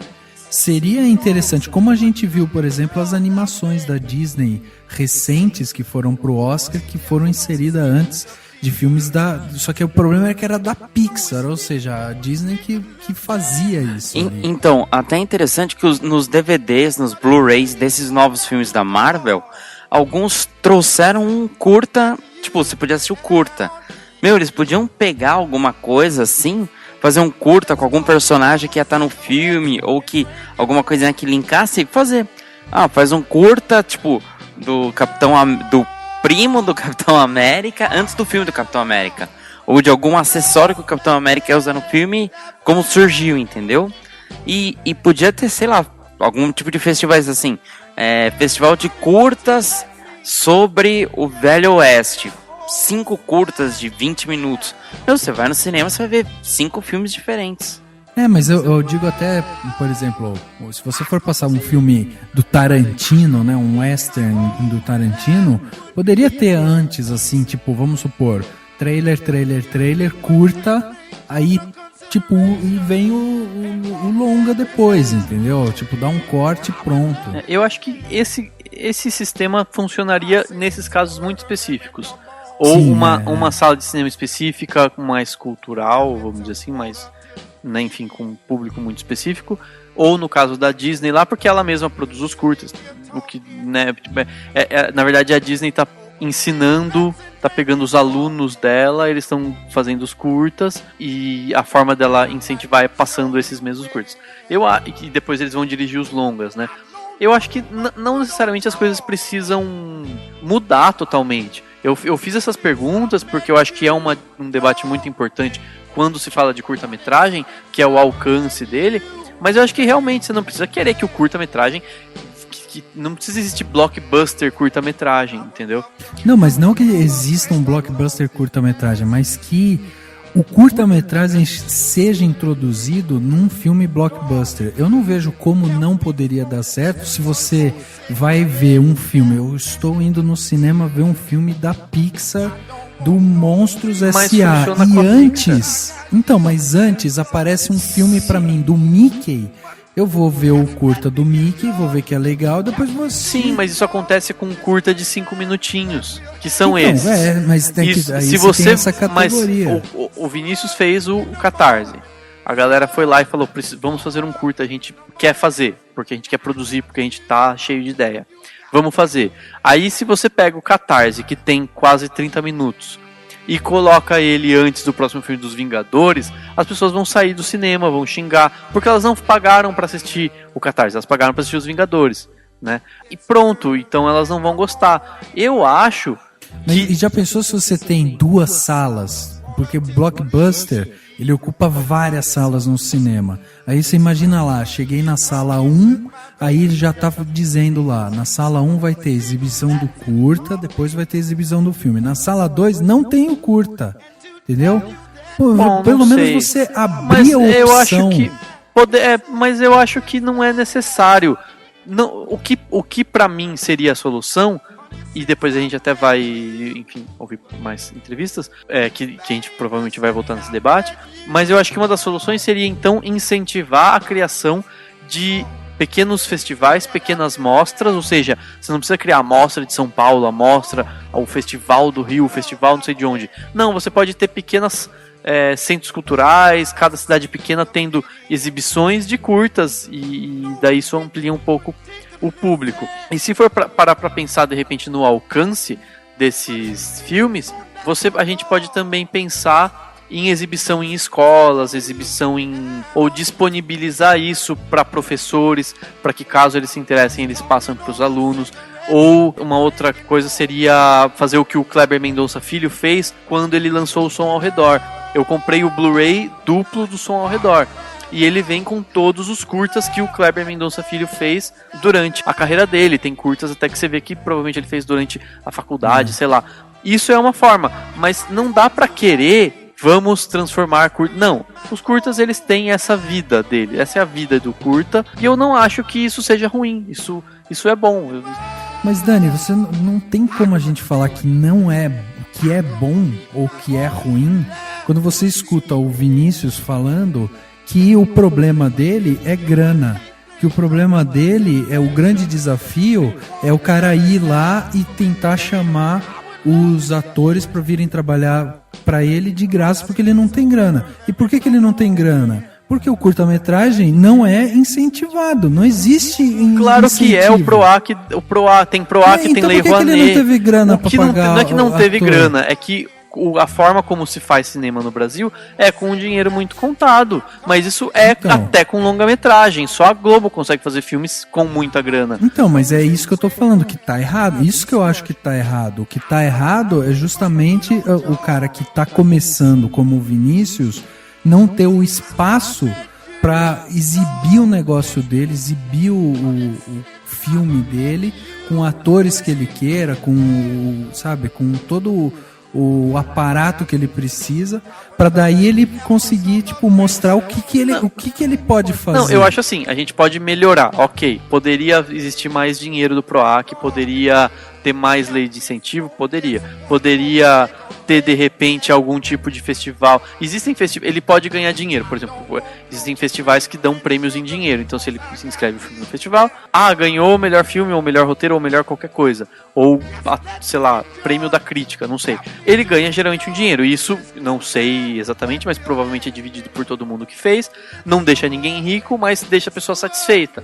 Putz, ganhei uma grana com esse curta. Mas esse dinheiro do festival ia vir só depois do filme pronto, e pra fazer, apesar do dinheiro, o que o Rafa falou também do PROAC é o negócio seguinte: no site do governo da Secretaria da Cultura de São Paulo ou de qualquer estado, saem os editais, daí fala assim, olha, agora estamos procurando um curta-metragem livre, quem ganhar esse edital a gente vai pagar 40 mil, aí você se inscreve, aí, por exemplo, se inscreve em 100 filmes, ganha um para ganhar 40 mil reais, os outros 99 ou engaveta, ou o cara tem que vai, por exemplo, um filme, um exemplo da cidade de Itu, onde a gente mora, ele vai na loja menor, ele vai no supermercado, ele vai numa loja âncora do shopping, tentar angariar, porque o do governo realmente é restrito, mas é possível, né? O problema é a exibição. Quando eu fui para os Estados Unidos, eu fui no cinema lá, até para ver como era, e eu lembro que eu entrei na sala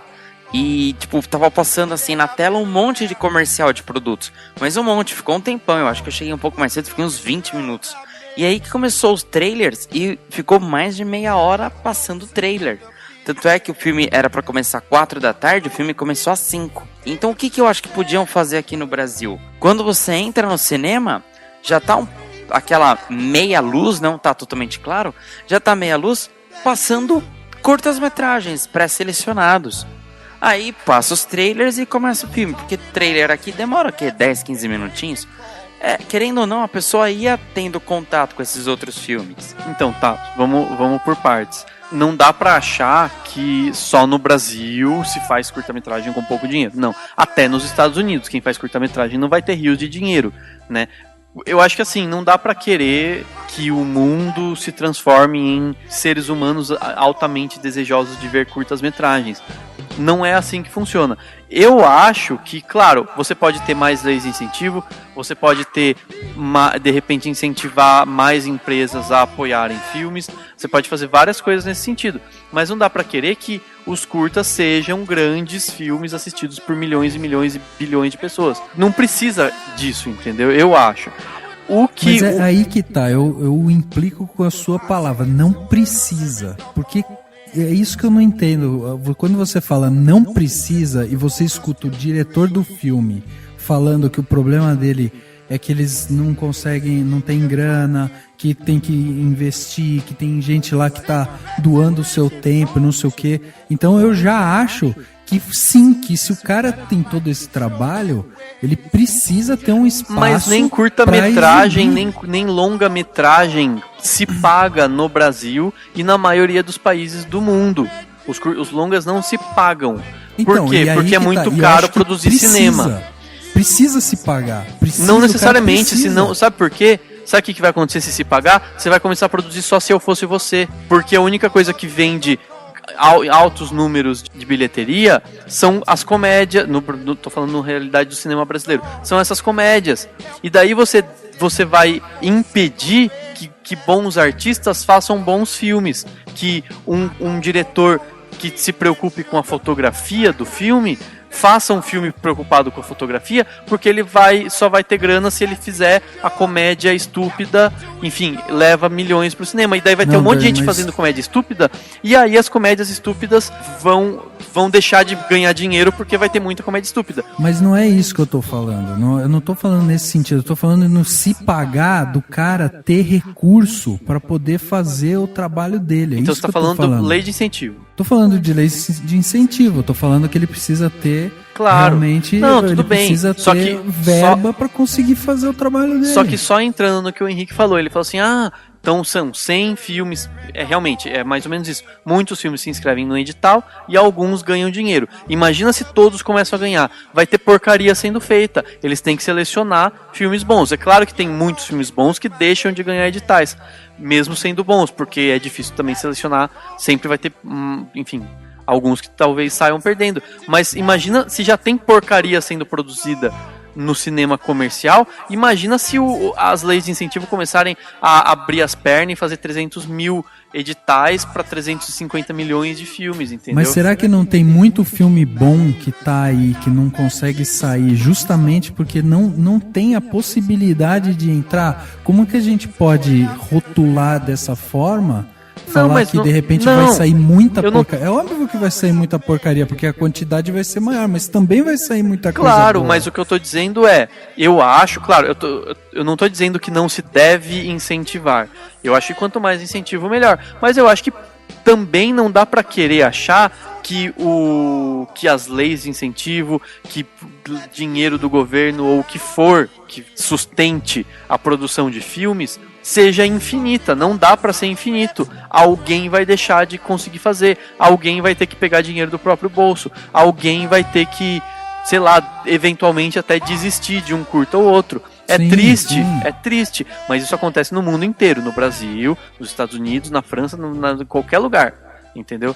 E a gente tem que dar graças a Deus que o Brasil é um país que investe em cinema, o Brasil é um país que tem boas leis de incentivo, o Brasil é um país que tem investido cada vez mais em cultura, que tem investido bastante, porque sabe da importância de se ter uma produção cultural vasta, ser um mercado de cinema com muitos produtores, e isso implica em você ter produções de filmes como o Catarse. Por quê? Porque você traz experiência pro Vinícius, que vai precisar, porque eu tenho certeza que ele vai ser um grande diretor, por exemplo, ele vai poder fazer um longa logo e vai ganhar destaque. Isso vai trazer visibilidade pro Bruno, que escreveu o roteiro, produtora, que investiu tempo e estrutura para fazer esse filme e que vai, por exemplo, de repente com ele ela ganha mais dinheiro fazendo publicidade ou outros tipos de coisa que dão dinheiro, e aí ela vai poder fazer um outro curta e um outro longa e um outro filme e fomentar ainda mais esse mercado do cinema, que é importantíssimo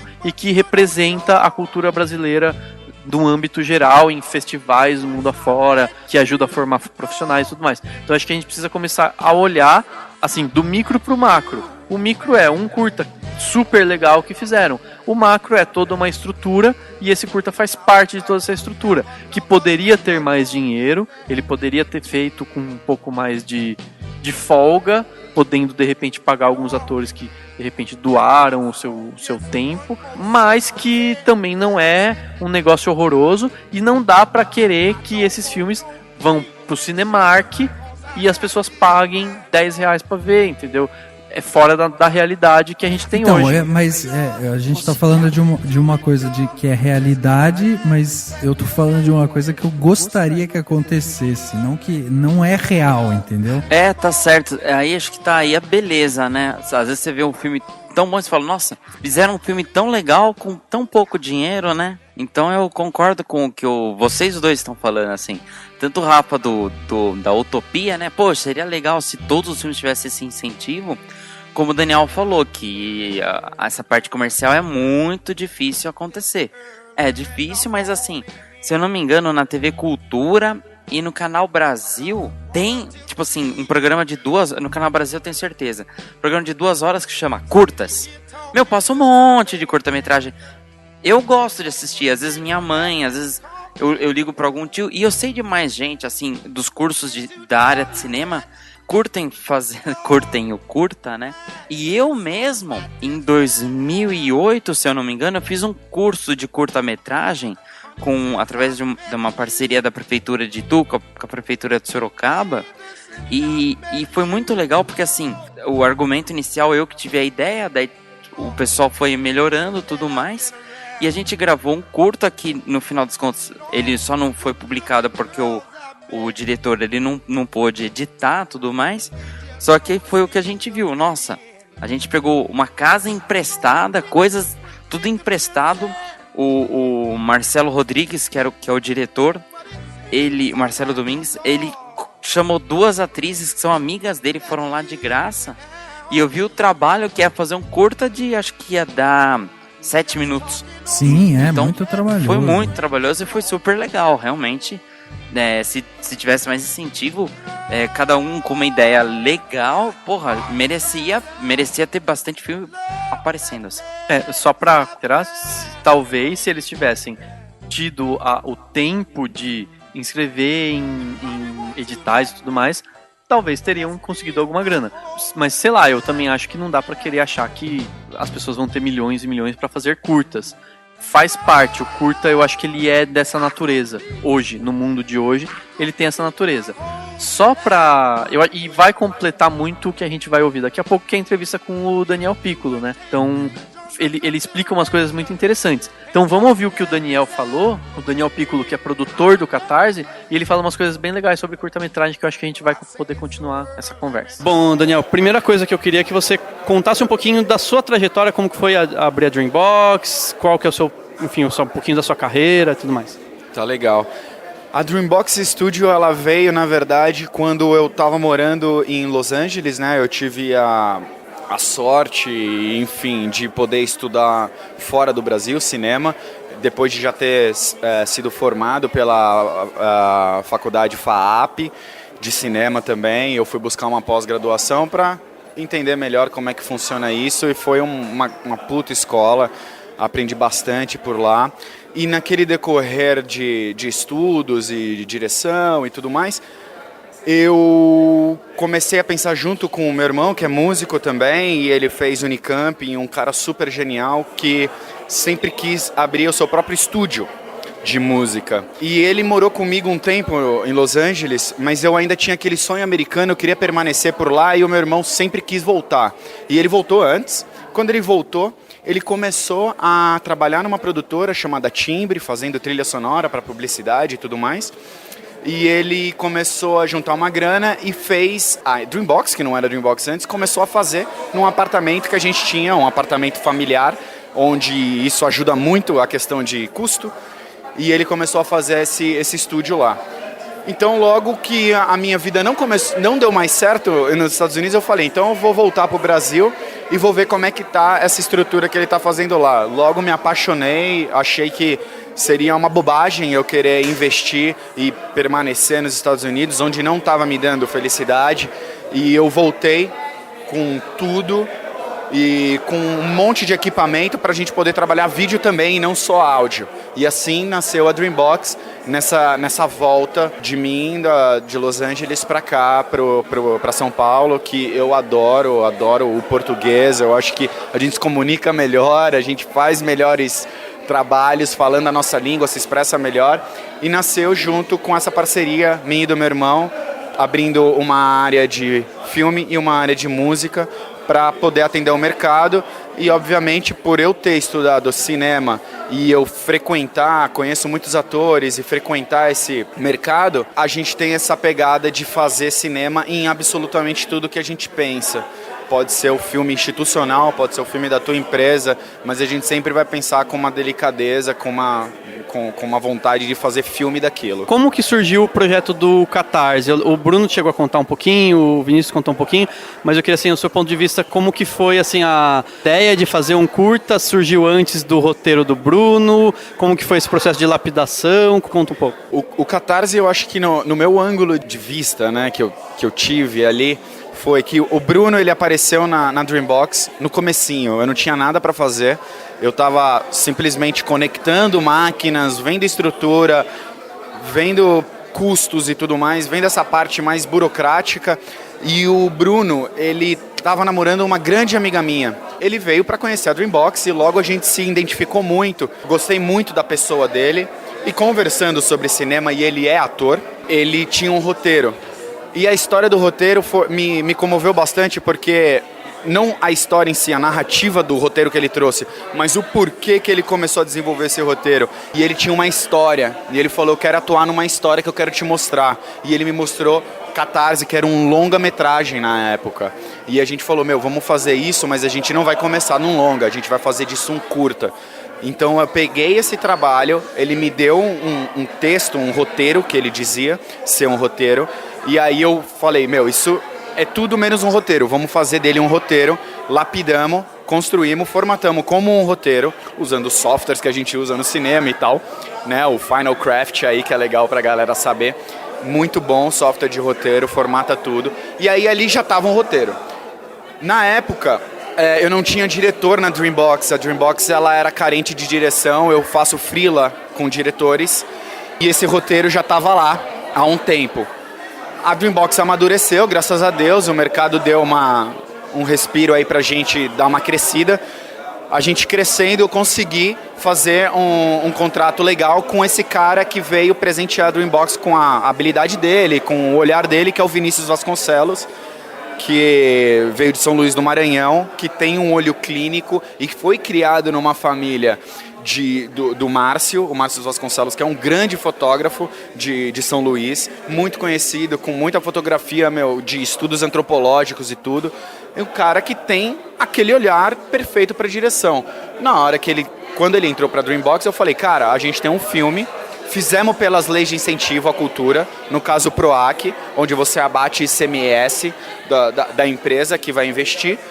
E a gente conseguiu recolher esse dinheiro, eu passei o filme e falei, olha, esse é o roteiro, você faz o que você quiser esse roteiro, pra gente fazer um curta com a Dreambox produzindo. Ele logo abraçou a ideia, a gente tinha a verba captada, e aí a gente tocou dessa forma, com uma história nascida ali atrás, em 2010, com o Bruno Lopes, lapidada pela Dreambox, por mim, e colocamos o Vinícius para dar aquela lapidada final, onde ele construiu a última história, que é o que a gente assistiu hoje aqui no MIS, que parece que ficou bem legal, ouvindo o pessoal assistir e depois falar sobre, ficou bem bacana. Ficou sensacional, até a gente gostou muito. Queria saber, assim, da questão de produção de curtas-metragens. Quando eu imagino que produzir curta-metragem para uma produtora é muito importante, porque precisa ter um portfólio legal, precisa ter uma experiência legal. É importante porque provavelmente traz experiência para todo mundo, né? E eu queria saber como você vê essa questão. Se não tivesse, por exemplo, o PROAC ou outras formas de captar o dinheiro, de ter incentivo, como seria possível ou não? Como que você vê a importância do curta-metragem no cinema como um todo? Para ser bem honesto, se não existisse as leis de incentivo no Brasil, a gente tinha que ser milionário. E aí os milionários fazem filme. E aí a gente tinha que contar que eles tivessem bom gosto para fazer bons filmes, porque filme custa caro. Eu costumo fazer uma analogia aí com, se fosse um esporte, ele seria golfe. Ele seria aquele top esporte onde o pessoal fecha negócios, onde o filme é isso. Tem que ser bem pago, porque a gente está falando de criatividade das pessoas, a gente está falando de conhecimento técnico de artistas, e ele é um custo alto.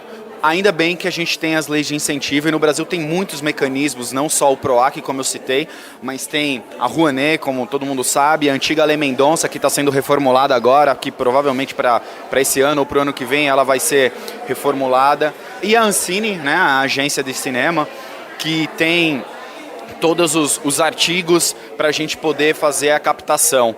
Então eu acho que a gente está bem amparado com essas leis. Elas são essenciais para que todo mundo possa fazer, e você não precisa ser um CNPJ, uma produtora, você pode ser uma pessoa física e poder fazer filme, sim, se você tem vontade, tempo, amor para isso e se doar para fazer, né? Então são essenciais as leis, elas estão aí para a gente fazer. E se não existisse, realmente, eu acho que o cinema do Brasil ele não teria tanta potência como vem tendo. Eu acho que é um crescimento. O brasileiro ele se influencia muito pelo cinema europeu, pelo cinema americano, mas a gente tem uma linguagem única que, com essas leis, elas incentivam e elas alimentam a nossa criatividade a fazer uma característica única brasileira. E ela vem sendo lapidada aí desde os tempos auges do antigo cinema, dos anos 80, de Glauber Rocha, e depois os novos contemporâneos aí, Salles e Meirelles, que são os grandes puxadores de carroça aí pra gente fazer filme. Quanto à questão de os curtas-metragens ficarem um pouco mais restrito a exibições como essa daqui, ao festival lá em Cannes que vocês foram, como que você acha que tá tudo bem? Você acha que existiria uma forma de fazer com que os curtas tivessem um alcance um pouco maior, mais ou menos como tem os longas? Como que você vê isso? Sim, eu acho, por ter sido o primeiro filme, a opção do curta-metragem é exatamente para você poder exibir e ter uma vitrine maior. Festivais de cinema tem o ano todo, em todo lugar do mundo, e curtas, eles têm mais acesso e mais possibilidades de você exibir. E essa é a vida do curta-metragem. Ele não passa... Não é mais nada do que um case de uma produtora, né? No caso, eu como produtor, ele é um case para a produtora, para falar que a produtora ela faz determinadas coisas, serviços e tudo, conteúdo, como também esse curta-metragem, no caso Catarse. Ele foi feito para ser um case, para a gente poder se vender como potencial como potencial produtora a fazer conteúdo. Um curta pode provar que a gente consegue captar, a gente tem qualidade cinematográfica e a gente tem noção e sabe como são os caminhos da pedra até a exibição final. O curta ele nunca vai sair disso, ele vai ser sempre um cartão de visita, ele sempre vai ser um mostruário de todo o talento que tem a sua equipe e tem a sua produtora. E essa é a vida dele mesmo, sempre foi assim com curta-metragem. Festivais de curta-metragem servem para a gente ver histórias e de repente de um curta nasceu uma ideia ou algum investidor que gostou muito e faz ele virar um longa. Eu acho que todo mundo que faz um curta-metragem tem um pouco dessa ansiedade, dessa expectativa desse seu curta provocar uma atenção maior de um investidor para deixar ele maior e virar um longa-metragem. Mas o curta ele continua sendo um cartão de visitas e tem que ter muito olho clínico para você fazer uma coisa de bom grado e de qualidade para que você possa expandir o seu networking com as pessoas. Você convida as pessoas, elas vão ver, os festivais vão assistir e se eles gostarem, eles vão falar de você e vão querer saber quem é o Daniel, quem é o Bruno, quem criou esse roteiro, quem é a produtora, e daí você engatilha para uma coisa maior. É um bom start para uma produtora que está iniciando, sempre fazer curta, sendo por lei de incentivo, ou sendo pelo seu dinheiro do bolso, ou sendo pelo seu esforço e tempo, porque tem muita gente que faz curta-metragem com uma câmera na mão, uma ideia na cabeça, frases de Glauber, e acontece. E os caras acontecem. Tá aí o Hoje Eu Não Quero Ir Embora, que foi um filme puta caseiro, que é sensacional. E tá aí sendo... Já foi nomeado ou não? Não sei exatamente. Tá pra ser... Foi levado pra ser indicado ao Oscar, talvez seja. Exatamente. É um exemplo, cara. Filme simples de um time de pessoas, de amigos, que não tinham uma estrutura física e foi de celular, de ligando o diretor, liga pra produtora, a produtora executiva liga pra outro, o negócio saiu e foi pra Berlim e foi pra...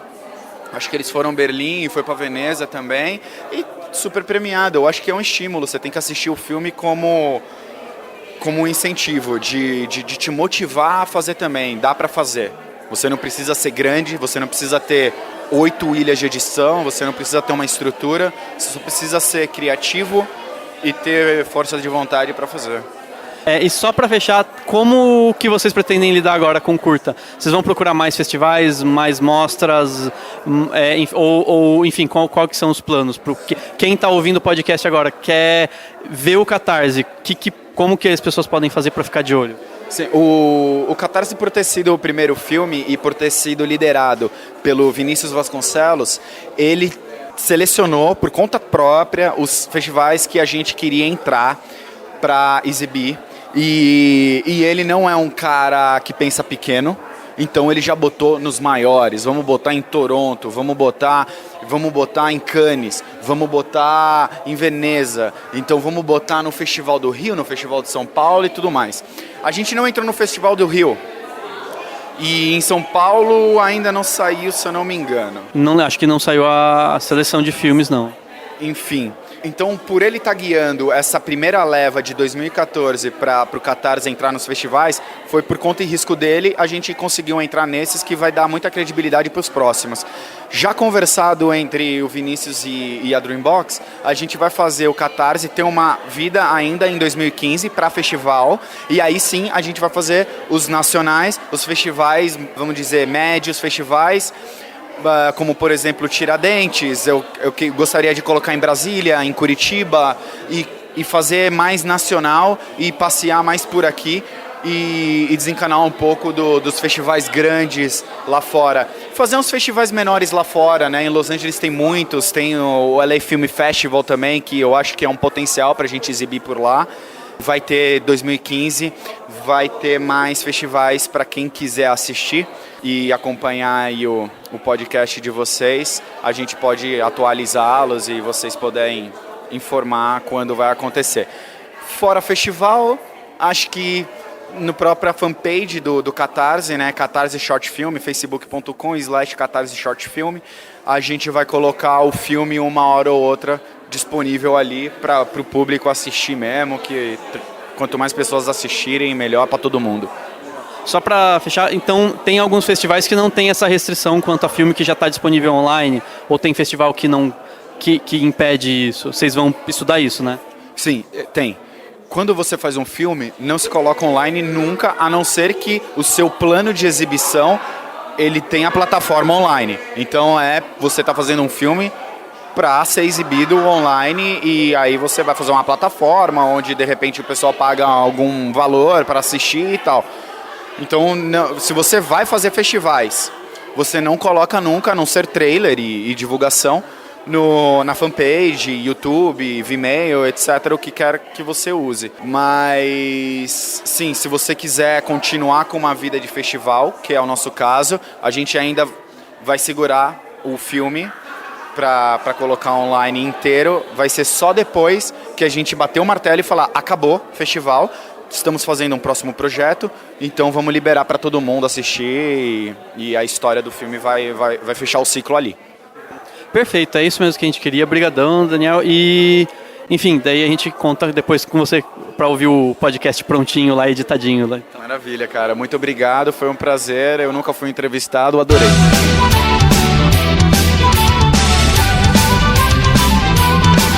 Um negócio legal que o Daniel fala, até essa coisa minuciosa, né? Quer dizer, você vai fazer um curta de até 30 minutos, você vê o trabalho que o cara tem em desenvolver todo o roteiro, a produção e tal.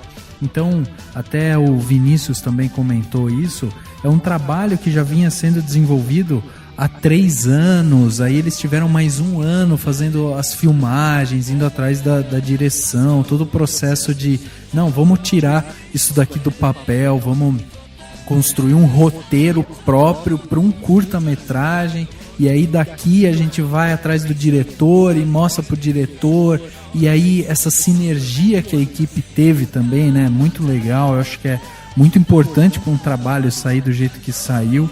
Então, não importa o tipo de filme que você vai fazer, a construção, o roteiro, ele precisa estar bem afiado, você precisa ter essas desconstruções para que o filme ele tenha, né, uma história bem amarrada e tal. Então esse depoimento do Daniel é bem legal, e ele também já indiretamente deixou aqui o comentário dele sobre as coisas que a gente estava discutindo antes. Exatamente, né? Eu achei muito interessante quando ele falou isso, e aí que eu comecei a pensar nisso. Eu acho que ele, de certa forma, ele tá certo, né? O curta, ele é o case, ele é um cartão de visita da produtora e das pessoas. Todo mundo que faz curta, eu acredito, quer fazer longa, né? Ninguém faz curta e fala, não, eu tô feliz aqui fazendo curtas metragens, não quero dirigir longas metragens. Eu acho que todo mundo quer, e o curta, ele é faz parte desse degrau. Não que um diretor de longa não possa voltar a fazer curta, pode, e eu acho que é uma arte fazer curta-metragem, porque você precisa ter um poder de síntese grande, você precisa, de acordo com a situação financeira mundial, você precisa saber lidar com uma grana mais apertada. Então isso faz parte também até do desafio para quem ama fazer cinema. Isso pode ser muito interessante, mas eu acho que não foge, não precisa, por isso que eu tava falando, a gente não precisa fazer com que exista um mercado de curta-metragem. As coisas estão indo bem. O Brasil, ao investir nesses editais, ele está investindo no desenvolvimento de profissionais que vão fazer alguns curtas e um dia vão falar, vamos fazer um longa-metragem, entendeu? Independente disso, mesmo que o curta seja um case e seja esse cartão de visita da produtora, do produtor, do diretor, do ator, do roteirista, etc., ele não deixa de ser arte, ele não deixa de ser cinema.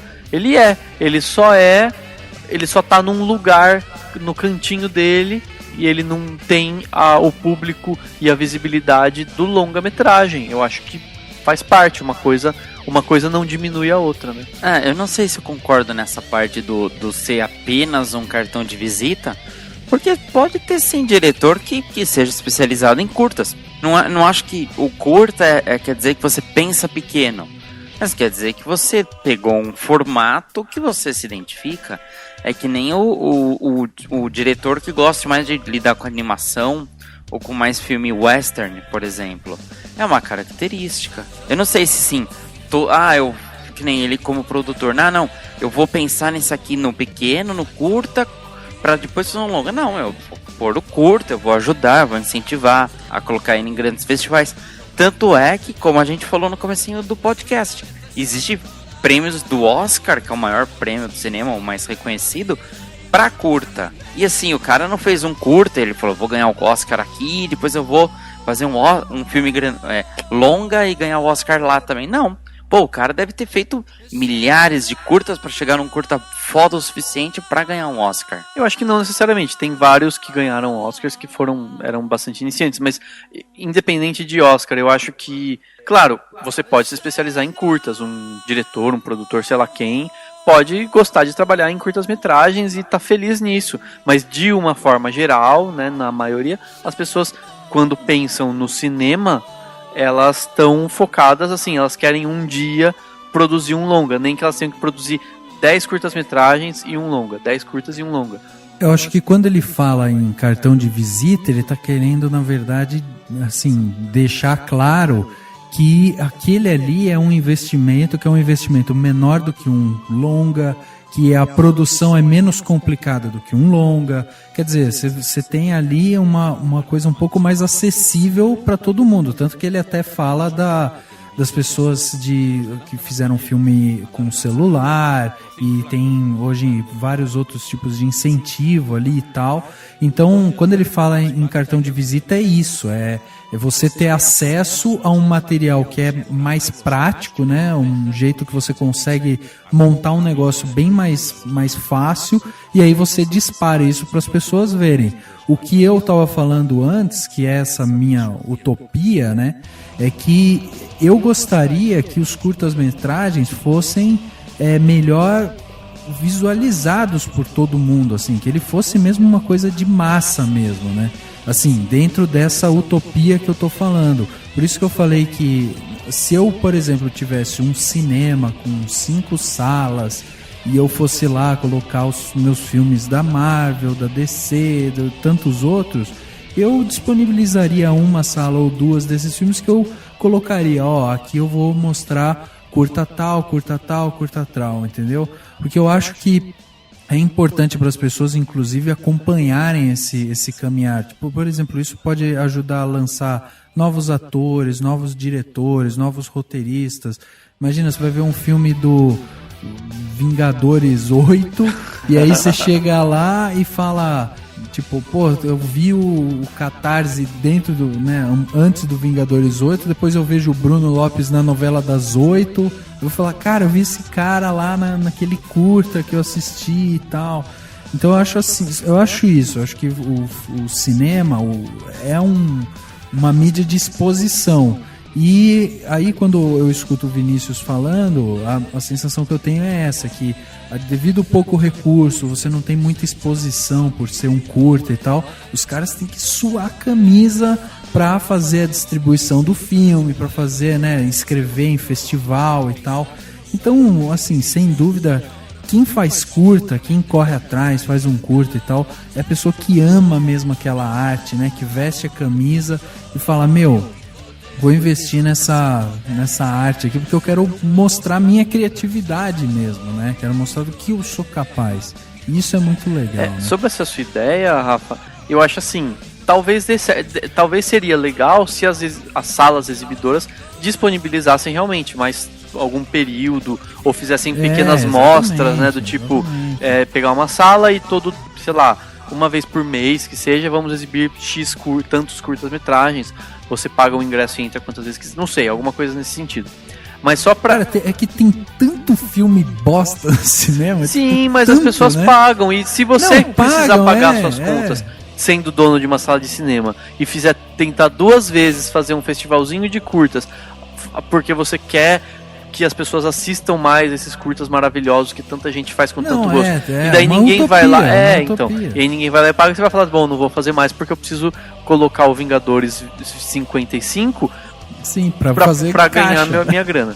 Mas de qualquer forma, só para as pessoas saberem, terem uma noção, a própria O2 Filmes, que é a maior ou uma das maiores produtoras que existe no Brasil, que faz grandes filmes de grandes bilheterias e, obviamente, muita produção para publicidade, que é ainda onde realmente corre a grana, a O2 ela tem produção de curtas-metragens como forma de dar experiência para os cineastas que estão lá, que ainda talvez não estejam prontos para fazer um longa-metragem. Então ela vai lá e incentiva eles a produzirem os curtas. E eu duvido que ela bote dinheiro sozinha. Com certeza é com as leis de incentivo que ela consegue produzir. Então não interessa o tamanho da produtora, é mais ou menos esse o caminho que existe hoje, né? É o mercado que existe hoje, é como produzir curtas se faz hoje. Considerando que até um tempo atrás o Brasil praticamente não fazia cinema, a gente tem que agradecer a Deus que tá tudo caminhando bem, né? Muito bem, se você quer acompanhar mais sobre o Catarse, que é um curta que tá aí no cinema, se você quer ter ainda mais contato com isso, né, vai lá no Facebook do Catarse, o link do Facebook vai estar aqui no post, então você pode ir lá, entrar em contato, acompanhar o filme. E o Catarse, resumidamente, né, um filme dirigido pelo Vinícius Vasconcelos, com o Bruno Lopes, o Daniel Piccolo e o próprio Vinícius escrevendo o roteiro, e atores como a Ingra Liberato, a Priscila Sol, o próprio Bruno Lopes, o Caio Baduan, Daniel Torres, Vitor Abad, Henrique Portela, Marcelo Galdino e tantos outros que estão lá. Então vai lá, acompanha o Catarse no Facebook e veja por onde esse filme vai passar e, se possível, assista o filme.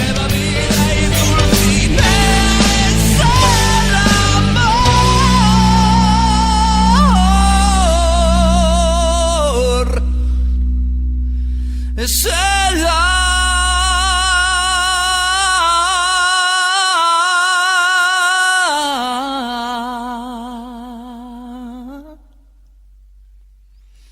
es el amor,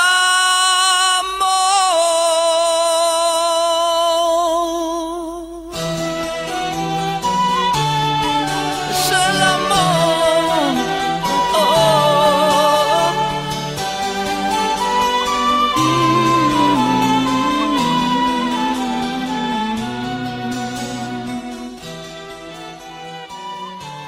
I wanna be a billionaire, so freaking bad. Buy you all the things I never had.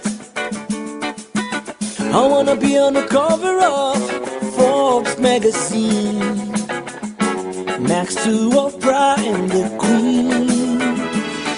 Now every time I Chegando ao final de mais um podcast, agora o podcast Cinemação número 105. 105. É isso mesmo, podcast ganhando ares aí dentro do mundo dos curtas-metragem, e você pode acompanhar tudo que a gente falou através de todos os links que estão nos posts, todos os links que estão no post aqui do podcast. Pode acompanhar tudo que tá lá, e assim a gente vai encerrando mais um podcast. Então, Dani, Henrique, obrigado por mais um papo muito legal. Muito bom vocês terem ido lá no MIS, né? Foi muito legal vocês terem feito toda essa entrevista. Vamos ver se o pessoal fala um pouco sobre essas entrevistas, porque é uma coisa que a gente quer implementar mais aqui no podcast. E se for uma coisa bem aceita, de repente a gente vai ter mais entrevistas aí pela rua, né? É isso aí, Rafa. Obrigado, Henrique. Obrigado a todo mundo que tá ouvindo. Seguinte, se você tá ouvindo e você gostou desse podcast porque ele tá diferente, porque ele teve participações e tudo mais, comenta, dá a sua opinião mesmo, que vai ser importante pra gente saber se a gente faz ou se a gente nunca mais faz isso, porque todo mundo vai odiar. Acho que o pessoal gostou. Bom, vou agradecer então especialmente o Bruno Lopes, o Daniel e o Vinícius, e um abração pro Rafa e pro Dani, que estão aqui comigo, e pra você que tá nos ouvindo. Até a próxima. Muito bem, o podcast Cinemação número 105 fica por aqui. A gente se vê no próximo.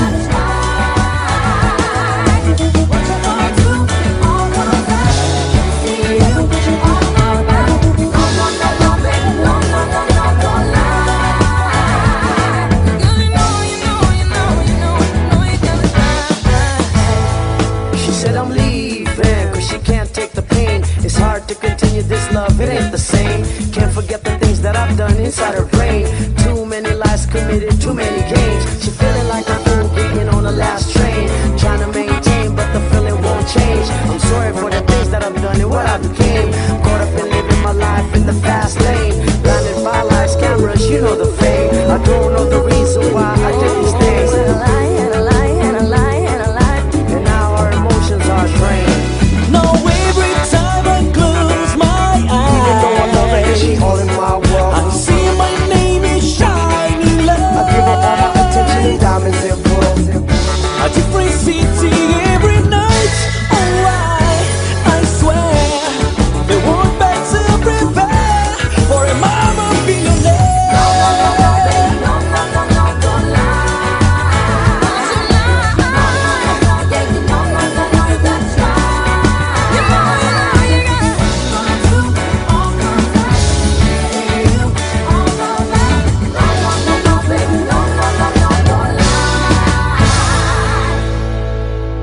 I wanna be a billionaire, so freaking bad.